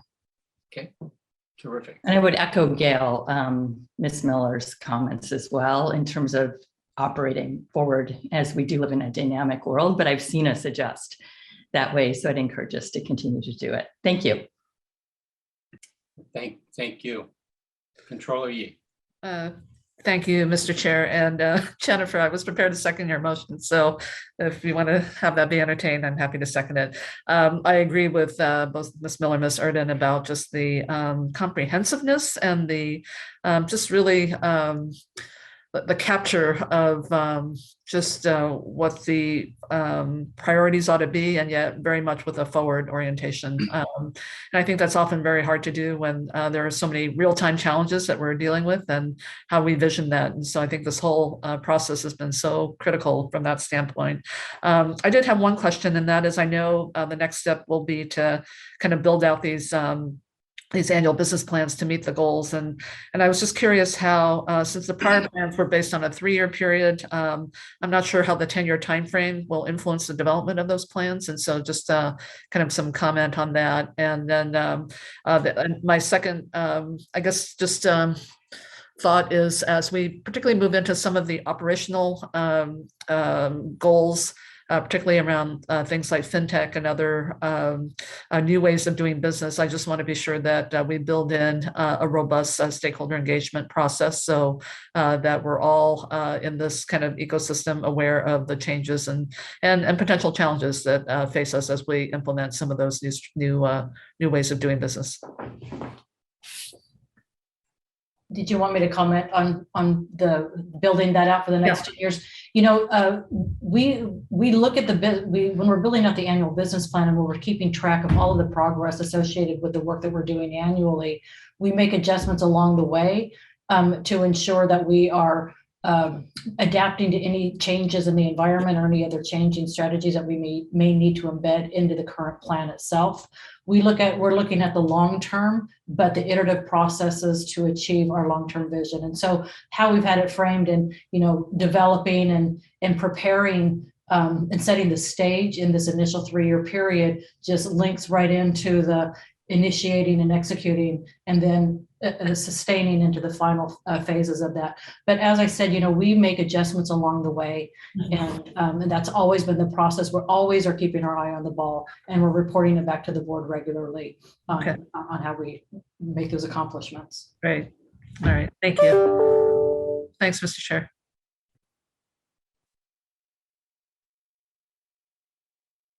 Mr. Prasant. Thank you, Mr. Chair. And I would echo the congratulatory comments made by Ms. Miller and Ms. Erdan, and just add that, as I thought about this, it's been less than a year since our CEO came on board. And in that short period of time, This strategic plan has been put together with her staff. And of course, all of us that have worked with Amy know how skilled she is, as was observed by Ms. Miller, that of sort of taking thoughts down and putting them into actionable language. And so I just want to, tip my hat to everyone who's been involved with the development of this strategic plan, and especially Cassandra for your efforts and your staff's efforts, because it was a new ball game, and the fact that you'd been around for a while as COO probably added to the ability to put this plan together in the time you did, and with the effectiveness that you have done it. So I commend you both, your staff and you, and of course our consultant, Amy McDuffie. Thank you very much for your work. Thank you. Thank you, Mr. Prasant. So I don't see any other hands. No need to repeat what's been said. I look forward to embracing this strategic plan. There are some aspects of it that I'm super excited about. And I know we're going to get focused on some of that work immediately in an ever dynamic and changing world. So hopefully we'll do it with some kindness and flexibility because things will change. I thought I heard Jennifer had a motion, sounded like a motion earlier, Jennifer. So moved. Okay. Jennifer is moved to. I'll second. And seconded by Betty. So it's been moved and properly seconded to adopt and accept the strategic plan as presented today.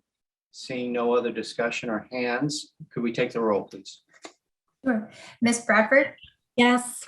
Ms. Hendricks? Yes. Ms. Higa? Yes. Mr. Pruzant? Yes. Mr. Tang? Yes. Ms. Erden? Yes. Ms. Yamamoto? Aye. Ms. Miller? Aye. Mr. Ruffino? Aye. Mr. Johnson? Yes. Controller Yi? Aye. And Chairperson Keeley, would you care to vote? Yes. The motion passes. Thank you, Jennifer. Thank you, Amy. Thank you. Thank you. Brings us to our next item, which I believe is item 5, an information item regarding the long-term incentive plan. And I know Melissa's here as well as Peter from CGA. So if you guys could come on. Good morning, Peter. Good morning, Melissa. Morning. Good morning. Thank you, Chair Keeley, and good morning, board members. Melissa Norsha, Chief Administrative Officer. And today we're going to be continuing your review for a long-term incentive plan proposal. Specifically, we're going to focus on participant eligibility in an LTIP. We have been having discussions around an LTIP framework for a couple of years now. And the last time we met in September of last year, if you can recall, we discussed a performance period, and the board at that time did approve a 5-year rolling average performance period if an LTIP framework is adopted. We also at that time talked about participant eligibility, and the board provided myself and GGA, your primary compensation consultant, with feedback and direction. And you also provided feedback and direction on a cost savings measure, which your investment consultants, Makita, are supporting in that endeavor. Today, we are going to, as I mentioned, focus on the participant plan eligibility. Peter is here to present this information. I do want to let the board know that Makita is also in the meeting. Stephen McCord, I believe, is representing Makita. And if the board has any questions relative to areas that they can support you with, they are here and available to respond. And with that, Peter, I'll go ahead and hand it off to you. Thanks, Melissa, and thanks everyone for taking the time today. Not going to take too long, just have a few slides to walk through. But I think the important thing to realize is there are a few different approaches in which you can move forward in terms of the long-term incentive eligibility. And we're just going to walk you through very quickly some of the considerations that go into that. So if we can move to the next slide, please. So first off, when we look at your overall peer group, which is again a mixture of public funds, leading public funds, but also private sector peers, you can see in that sort of middle column of the table, a fair amount of the roles at CalSTRS being LTIP eligible in the marketplace, and then some mixed practice as it relates to certain roles like COO, CFO, actuary, general counsel, and some of the investment services positions as well. And then also, just because it's always usually a reference point that people like to see, is CalPERS, who has adopted a long-term incentive program, and looking at how they have set eligibility, and you can see that it's a little bit more of a broader universe, still excluding some of those top C-suite roles, but all investment-related roles, including the investment services roles, being eligible. So this just gives you a little bit of flavor for how LTIP eligibility works by position in the marketplace. If we look more broadly, just in terms of who's adopted LTIP or long-term incentive, you look at the Canadian peers that are in your fund, private sector peers, of course, and then CalPERS, and then all of your other U.S. Public pension funds still trailing behind. And that's not surprising to us, given that CalPERS and CalSTRS are two of the largest pension funds in the United States and really globally. It's not a surprise that you would be more of a market leader in moving forward in adopting such a plan. So just keep that in mind as well as we're going through this. If we can move to the next slide, please. Really, when we looked at it, there are three potential approaches you could take to eligibility in the long-term incentive. One is to focus it on the CEO and investment-related staff. That would be more of a, I would say more of a CalPERS style of approach. Two is to focus on a smaller group of individuals, potentially excluding some investment services staff, that type of thing. Then the third one, which has come up through some of our discussions, I think, as with the board and with staff, is just focusing it more so on new hires, those individuals that you're looking to bring in as part of successfully executing on the collaborative model. And so that is a potential approach. However, I will preface that on that third point, on the new hires front, that will lead to a lot of inequity just between longer standing staff members that might be in a certain role and newer standing members in the role as well. And so that is something that we don't normally see when organizations adopt a long-term incentive. Typically, they will make similar positions all eligible and not have sort of a newer employees versus older employees type of approach. If we can move to the next slide, please. Some of the rationale for having a broader approach, and we've used the term of the one team approach through some of the earlier discussions, is it'll be more reflective of the board's compensation philosophy that you've approved. It ties to that one team mentality, ensuring that the entire team is really critical to the success of the collaborative model. And so you want to make sure that everyone is incented and motivated and retained to achieve the savings and the added returns that you're looking for. It really recognizes the need to attract and retain both executive management talent, such as the CEO and others, but also investment services staff, front office investment staff, in order to be successful long-term and to realize the savings and the returns you're looking for under the collaborative model. It allows for minimal changes to eligibility in the future, which provides for more consistency as you move forward and not having to take people out or add people in.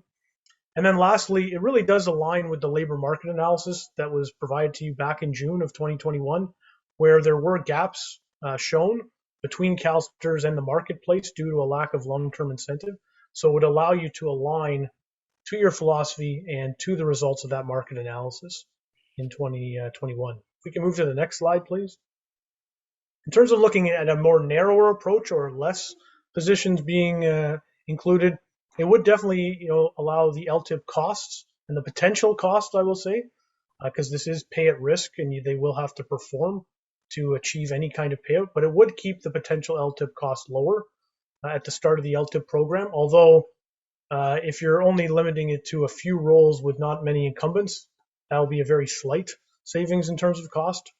It would recognize that some organizations, when LTIP is first introduced, will use a narrower bucket, maybe focus on just front office investment staff and the CEO for now, and maybe moving towards investment services staff and others at a later date. So that is something that we do see some organizations follow. And then lastly, a narrower approach by not including certain executive management level roles would align eligibility at CalSTRS pretty close to the eligibility at CalPERS, which is again just across the river and your most direct competitor. If we can move to the next slide, please. And what we've done here for the board is really just highlight some potential eligibility scenarios and highlighted through the check marks which roles would be eligible under either approach, and then working with CalSTRS staff, an anticipated count of the number of incumbents that would be covered under the long-term incentive program when including certain positions. So it gives you as a board that information. And really that's the presentation. Happy to open it up for questions and comments. Thanks, Peter, for your concise presentation. Appreciate it. Can we take the slides down, please? Thanks. So let's open it up for questions or comments from the board. I know there was a series of questions that I initiated that were circulated with the full board yesterday in terms of trying to be realizing that this conversation could be very lengthy today. So I'm sure there's some questions and comments. I certainly have some, but I want to hear from my colleagues first. So we'll start with Ms. Miller and then go to Ms. Hendricks. Thank you, Mr. Chair. We've had a lot of conversations and conversation on this topic, and certainly I think just like previous conversations, this is in no way a reflection on our CalSTRS team, but a couple points just generally on the problem we're trying to solve here and what it is what our goal is and what it is that needs to be fixed. So I do point to our retention rates, which are remarkable. And certainly I understand that all of that takes a lot of work and is really important, but I always look to, before we do something, what it is that is missing in order to fix it. So we have great retention rates. We do have within the state of California competitive salaries. I understand that CalPERS has an LTIP and we don't.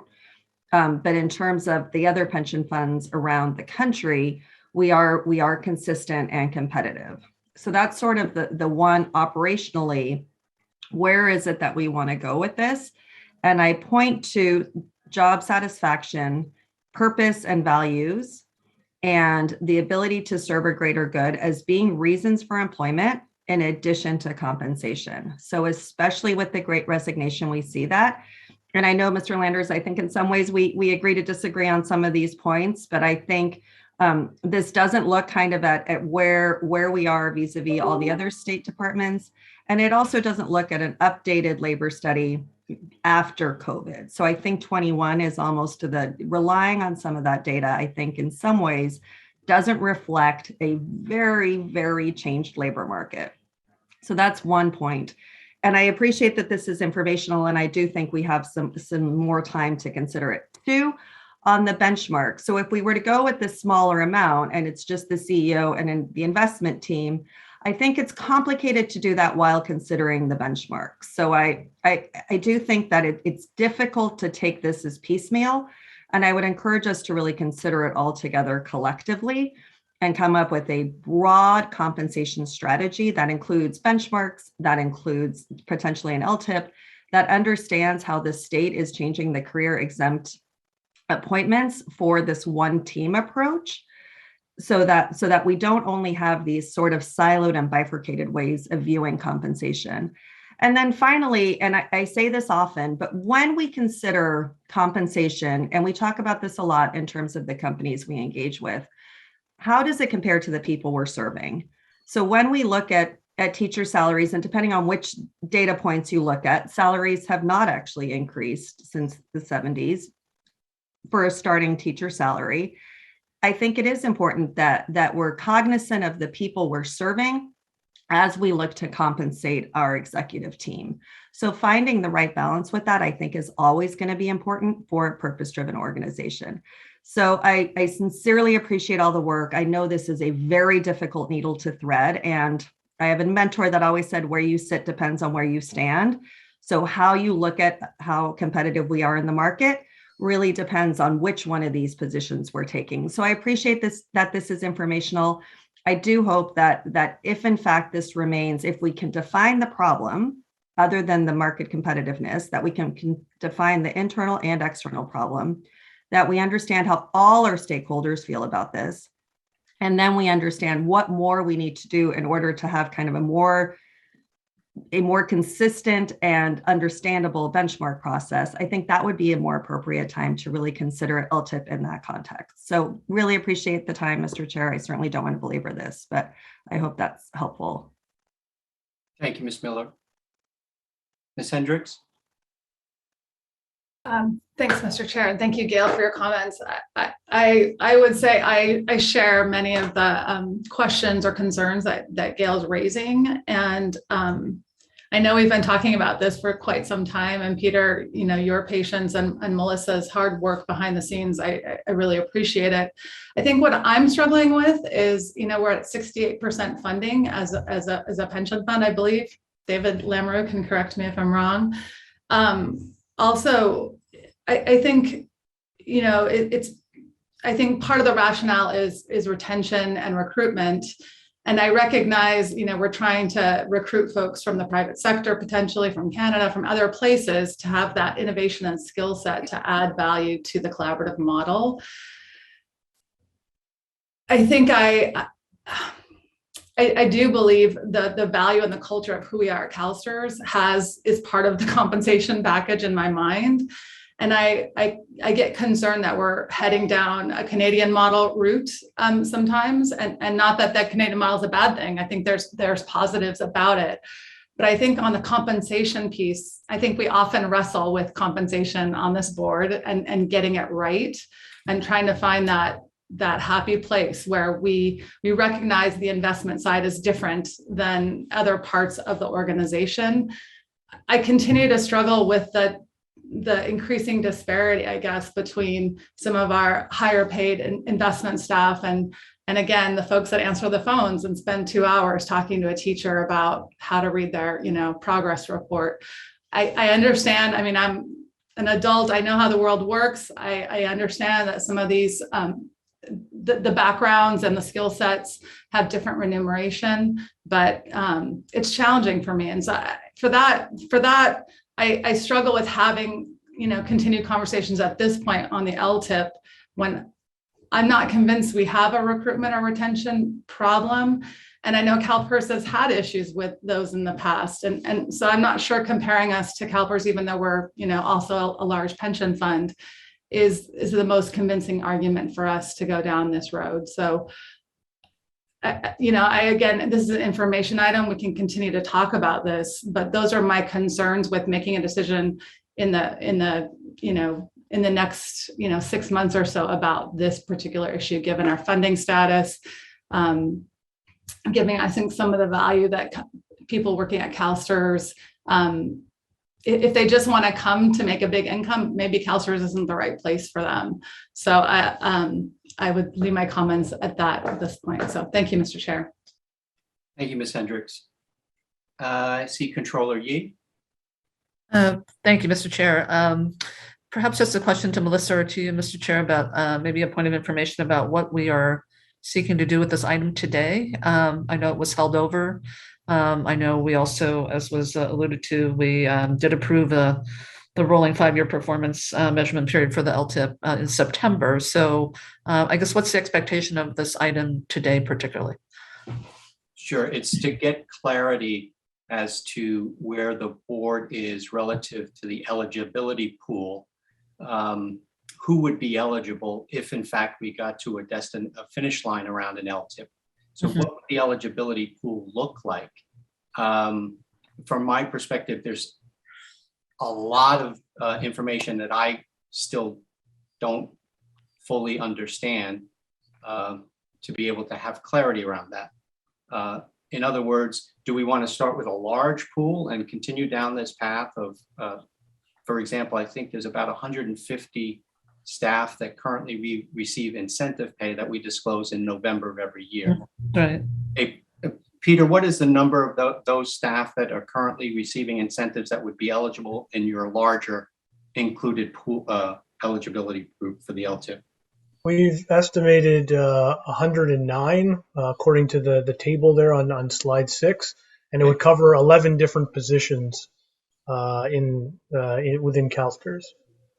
And so there's that. There's also where are we on that collectively as a board? Our appetite for that. Whether or not we want to have a much smaller pool.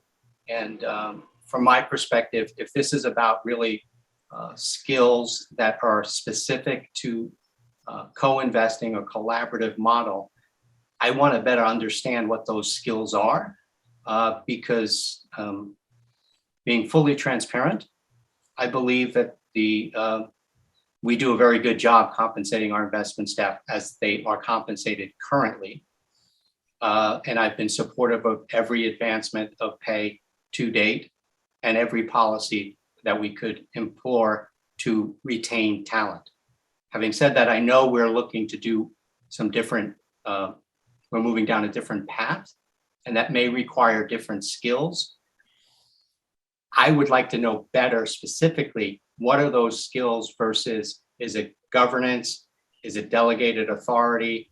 Is it being a limited partner of choice that contributes to some of these factors? Yeah. And then finally, Controller Yee, I think it's, for me personally, I think, and I think for all of us, to make a prudent decision at this scale, because of all of the factors at play, I think having as much information as we possibly can to make that decision would be wise.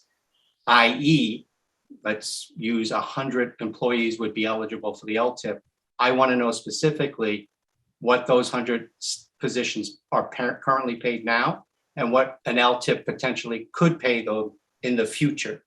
And I'd also like data around whether or not the LTIP has contributed to a risk, better performance on a risk-adjusted basis in Canada and as it is here. So there's a lot of information, Controller Yee. Yeah. So we're trying to see where everyone is at and have a discussion. Yeah. I didn't mean to put you on complicated matters. I apologize. No. I didn't mean to put you on the spot, Mr. Chair, but you pretty much have made my points for me. And that is, I do think we need more information. From that September approval of the rolling 5-year performance measurement period for the LTIP. I know there have been conversations about, just really trying to get a better handle about measuring, the cost savings from the collaborative model, and then also, the rationale for the appropriate job classifications that we're going to include in the plan. I think that's all part of the discussion. And what I don't want to have happen is just kind of prematurely moving where we're focused on. I agree with the comments by Ms. Miller with respect to other aspects of job satisfaction besides compensation, but I could easily see this move to where we're expanding the universe of eligibility for the LTIP, and then even having it include some bleeding into executive positions without really answering some of these more fundamental questions first. So I agree with you, and Harry, you made my points. I want to learn more, and those points of information I think are the ones that I would like to have us really get a better handle of. And I appreciate the one culture environment that we are always trying to promote. And yes, maybe recruitment at a later point becomes a challenge. Maybe it is now, but I want to know where that is a particular problem. But I just want to be cautious about how we move forward here, and would like more information along the lines of what you've just enumerated, Mr. Chair. So thank you for the clarification. Okay, thank you, Controller Yee. Ms. Erdan and then Ms. Higa, if I see that correctly, yeah. I apologize if I'm squinting and I'm missing people because the light is like coming right. I got you, Mr. Chair. Thank you. Thank you. A couple of quick comments. I think I absolutely appreciate and empathize and believe in all of the comments, considerations, and duty, to be informed, to be very thoughtful, as any compensation plan needs to be. Specific to the point of the one team, I do find from my own personal experience, we do work in a collaborative format. And I do find that compensation in the current structure or through an LTIP, the more that the compensation is aligned with the culture that we support and that we want our team to be incented by, is great. As long as, again, all of the considerations around the compensation and the support for those levels. But in terms of structure and purpose, alignment is always a good thing. And misalignment can lead to issues even when you have the best of people. So I do support the one team approach. And I would really encourage us also, and it's life is often not fair in many ways, but investments are such a critical component, 60% plus of staying on the funding plan and meeting the funding plan. And there is high dispersion of the results in the areas that we're looking to capture and ensure that we stay on and meet the funding plan. And the skill, we have a tremendously skilled team and we need to maintain that. And the market does change, as we've pointed out, in all kinds of ways. So I would just encourage us to keep that in mind, to have the data. Personally, I support, the full team approach. And then I would also ask Melissa, if you can just keep us posted. Sometimes no decision is tough to work with as well. And I think for all of us to be aware, if there comes a point where just having some decision is helpful, I would be supportive that we keep that dialogue as well. Thank you, Jennifer. Ms. Higa, where are you? Great, thank you. Thank you, Mr. Chair. I just want to, I think all of the colleagues that preceded me shared comments or questions that I have myself. So there are just maybe two maybe finer points that I want to add to, aligned with what Jennifer just spoke about. I also think it's important to think about alignment with the team and the team that's working on this.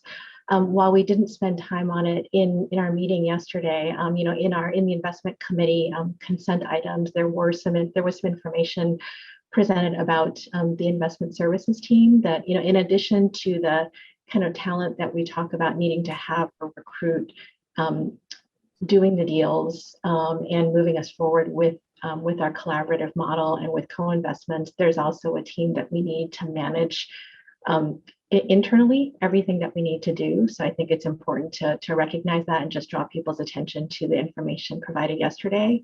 And then maybe going back to the comment that Ms. Miller made at the beginning of the item, we did talk yesterday about, recognizing, I think, that our private equity team had actually nearly doubled their staff from 18 to 35 over the past couple of years, which is great because the new people we've brought on board, the work that they have done and the results is remarkable.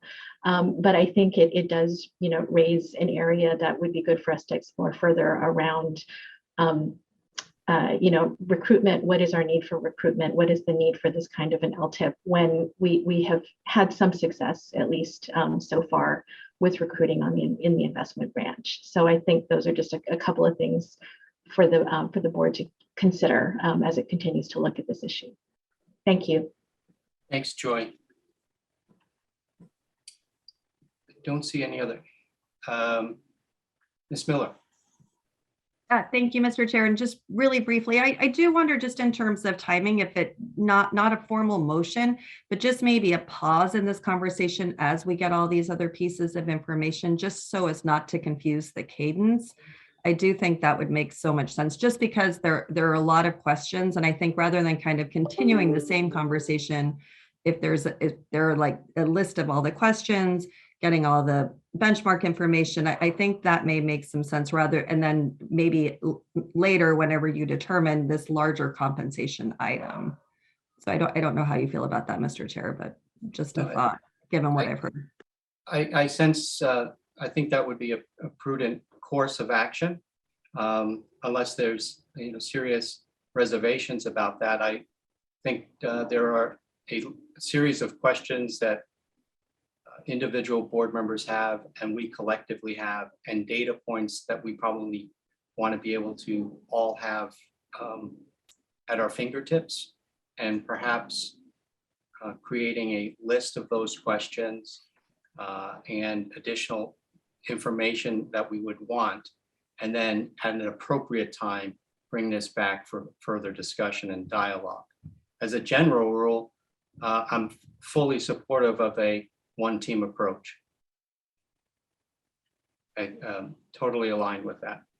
But my sense is that your suggestion is probably the best course of action at this time, unless there's someone that opposes it. Okay. If I can just quickly speak, Mr. Chair. Sure. Definitely, we've been trying to take more of a piecemeal approach to things, to incrementally move the dialogue around on this long-term incentive motion. We can definitely, wait and put together a few different pieces of information and discuss that all at once. So if that's the direction of this board, then happy to work towards that. I wanted to hear out everyone's comments and just maybe add a couple of points relating to some of the comments that I heard. One is, and I'm sure HR will have the stats to back this up, but one of the things we have been hearing is definitely on the recruitment side, having to bring people in at the higher end of your ranges, using the recruitment differentials a lot more to bring people in. And so without making proper adjustments and potentially adding an additional incentive component, you are going to start to run up against hitting the maximums of your ranges, which could start to lead to have some issues in recruiting certain staff in. And although it's not necessarily seen right now, there is the possibility, and of course, these things are always, no one has a crystal ball, but how many people have been sort of hearing about the evolution towards an LTIP, that maybe have joined thinking that was something that was on the table in the relatively near future. So that's just something to also be monitoring, is that going to impact anything as well? And to the point around funding statuses and things like that, it's funny enough that back many years ago, the Canadian funds, for example, were dealing with similar circumstances with lower funding ratios. And one of the ways in which they were able to build out their internal teams, bring on the talent necessary to really help in moving towards that funding gap, was introducing which at the time was quite market leading, a long-term incentive for their staffs. And so this is not an area where just because you have relatively lower funding status, you should shy away from something like this. This is actually one of the drivers to bring in the internal investment talent, and that was able, that made the Canadian funds more able to move towards that greater funding level. So just wanted to highlight some of those pieces, and definitely we can work with the chair and others to get some more information on the costing of the potential cost of this, and ideally as well, not just the cost, but also what would that be as a percentage of any cost savings that would be realized, any value added returns above your actuarial rate of return. So we will definitely make sure to come back and provide all of that information for this board so you can make an informed decision. Thanks very much, Peter. That would be helpful and a good next step. And I don't know if I should thank my colleagues for, deciding that the compensation committee should be folded into the full board. It used to just fall on the compensation committee. Now it's decided the full board can take it up and chat with me. No, all kidding aside, more information is always prudent and thoughtful. So Gail, why don't you finish this out and then we'll move on. Okay, no, I appreciate that. I would just say, Mr. Landers, it's really important that nobody is talking about an LTIP when talking to our new employees because it hasn't been approved. So I just wanted to clarify that one conversation you made. That shouldn't be on the table. So Sorry, I didn't mean to infer that any conversation. I'm just saying these are public meetings. People can have access to the material, see the agendas. So all I'm saying is potentially someone might be thinking, having that sort of thought process. I'm not suggesting any private conversations or that were happening at all. Right. And I think appreciate the pause, Mr. Chair. And I think with the pause, we can kind of determine next steps in the future and what's necessary to continue to look at. So thank you very much. Will do. Thank you very much, Melissa. Thank you, Peter. Thank you, everyone. Thank you. Brings us to item 6 on the agenda, which is the Enterprise Risk Management Report. We have our staff with us. Who is going to be taking this item? Yes, Mr. Chair, Phil Burkholder. Hey, Phil, good morning. I'm having some difficulty seeing the full screen. So good morning, Phil. And I don't know if Julie's joining you as well, but let me turn it over to you, Phil. All right, thank you very much. Good morning. My name is Phil Burkholder, your ERM manager. I'm presenting the semi-annual Enterprise Risk Management Report as of December 31st, 2021. In the interest of time, I just wanted you to know that the most significant adjustments on the heat map reflect the challenges we've been facing with the Pension Solution Project. We continue to make progress also in building our newest third-party risk category. So with one exception, I'll let the report stand for itself, but I do want to kind of walk you through the changes that this report has that you haven't seen before. So if you could turn to page 8 of item 6, I'll walk you through this. So in an effort to continue to mature the ERM program, we have been expanding our work at identifying emerging and existential risks. We started this effort by trying to define what we meant by emerging and existential risks. During our research, we quickly found that we needed to establish our own definitions since there was a wide variety of definitions for each type of risk. You will see our definitions at the bottom of page 8.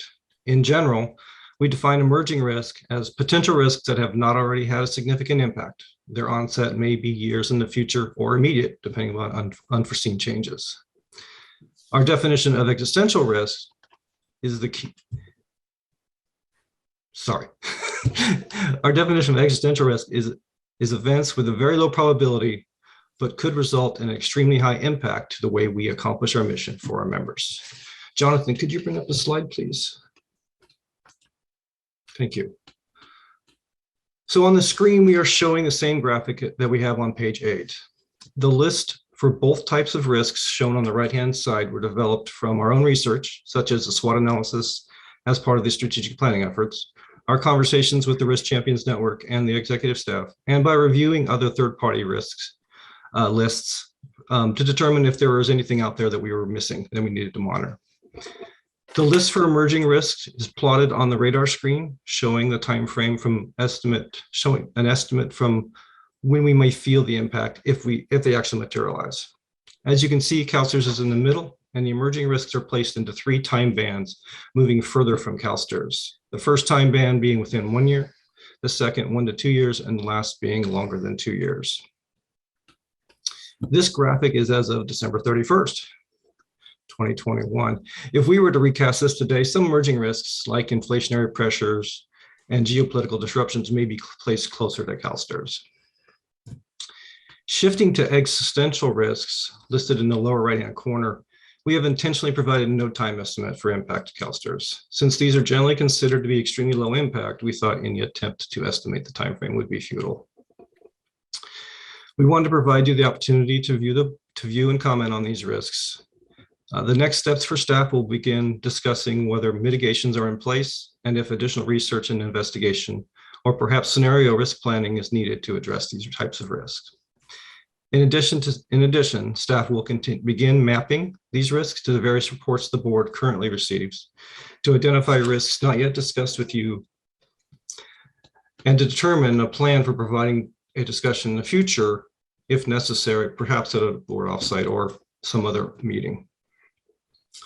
In general, for these risk types, both emerging and existential, their identification is essential to fully understand the risk landscape, which then allows us to determine which of these risks should be further assessed and actively managed. Overall, for the entire enterprise risk program, staff continue to monitor organizational progress on strategic plan initiatives, any budget constraints, and the overall effect of events on strategic goals. In our opinion, the enterprise level risks continue to be adequately managed and mitigated. And with that, I'm happy to answer any questions you may have. Thanks, Phil. Thanks for taking that slide down. It's a terrific slide, by the way. Any questions or comments for Phil? Okay. Seeing none, I just want to reiterate that on that slide where it talked about the existential risks, I had an opportunity to speak with Phil and Julie in advance of the meeting and as they were preparing this item. And we thought that perhaps at a future offsite, some of those existential risks could be get a little bit more airtime. So just something to keep in mind. Thanks again, Phil. Thank you.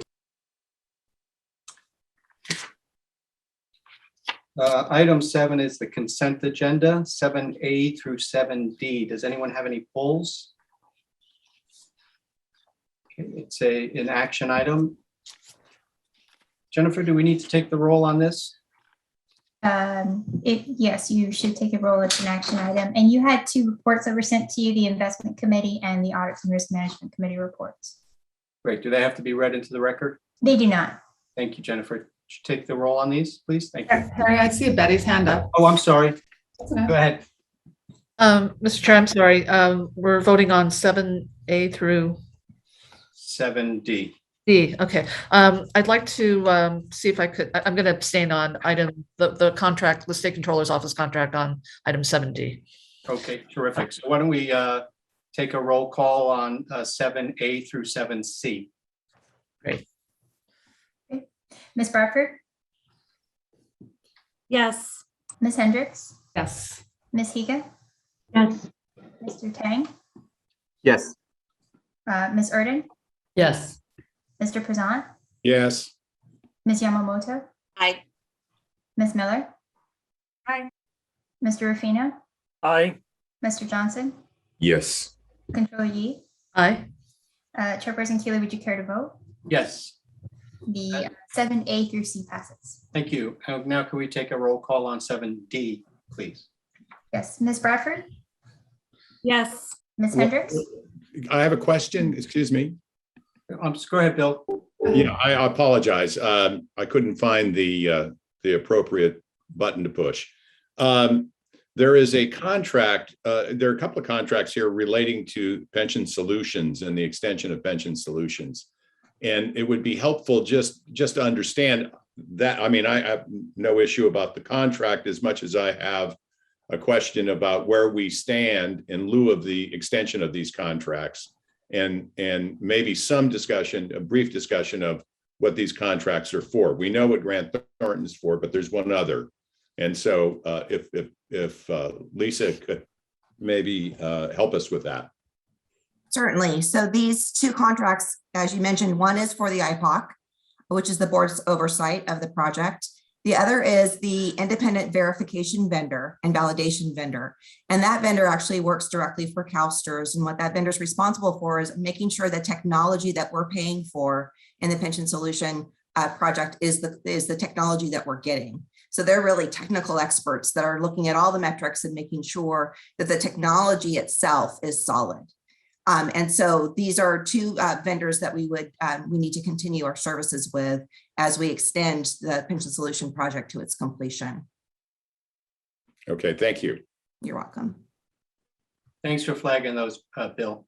Appreciate it. So go back to the roll call, Jennifer, 7D. Sure. Ms. Hendricks? Oh, I'm sorry. Betty, I'm sorry. Again, it's the lighting here. And No, that's okay, Mr. Chair. I didn't intend to stay off of the other 3 contracts, so I'm not sure how to record that because we're taking. I'll reflect that. Okay, thank you, Jennifer. Okay, so Ms. Bradford, I'm sorry, I'll start at the top. Yeah, good idea. Ms. Hendricks, Yes. Ms. Higa, Yeah. Mr. Prezant, Yes. Mr. Tang, Yes. Ms. Erden, Yes. Ms. Yamamoto, Aye. Ms. Miller, Ms. Rufino, Aye. Mr. Johnson, Yes. Controller Yi, yes to all but the SCO. Thank you, Jennifer. Yes. And Chairperson Keely, would you care to vote? Yes. Great, the motion passes. Thanks, Jennifer. Did we have any, item 8, do we have any items that were referred by the committee for the board decisions? And number 9 was new business or review of information request. I believe there were some new information requests, but it seems like those would be coming at the next discussion in May on the leasing of the HQE, et cetera. Those were Ms. Miller's questions early on. So I'm going to note those in the summary of that, but not as new information. Great, thank you. Cassandra, the draft agenda for our next meeting, anything you want to comment on or highlight? I think that it's just pretty much it's really a lot of actuarial content as required routinely and that the board take up. So we have a lot of the content associated with that. And then I think that the, excuse me, the LTIP is going to be coming off for that. So I'll free up a little bit more time. Okay, terrific. And then that's it. Thank you, Cassandra. Number 11 is opportunities for statements for from the public for items not on the agenda. Samantha, do we have anybody who wants to address the board? There are no members of the public in the queue. Great. It's lunchtime, everyone. We'll come back at 12:45 in closed session. So 1 hour and 6 minutes from now in closed session, separate dial-in number. Cassandra, anything that you wanted to mention before we go to lunch? Nope, that was it. Just waiting for the timing. Okay. Thanks very much.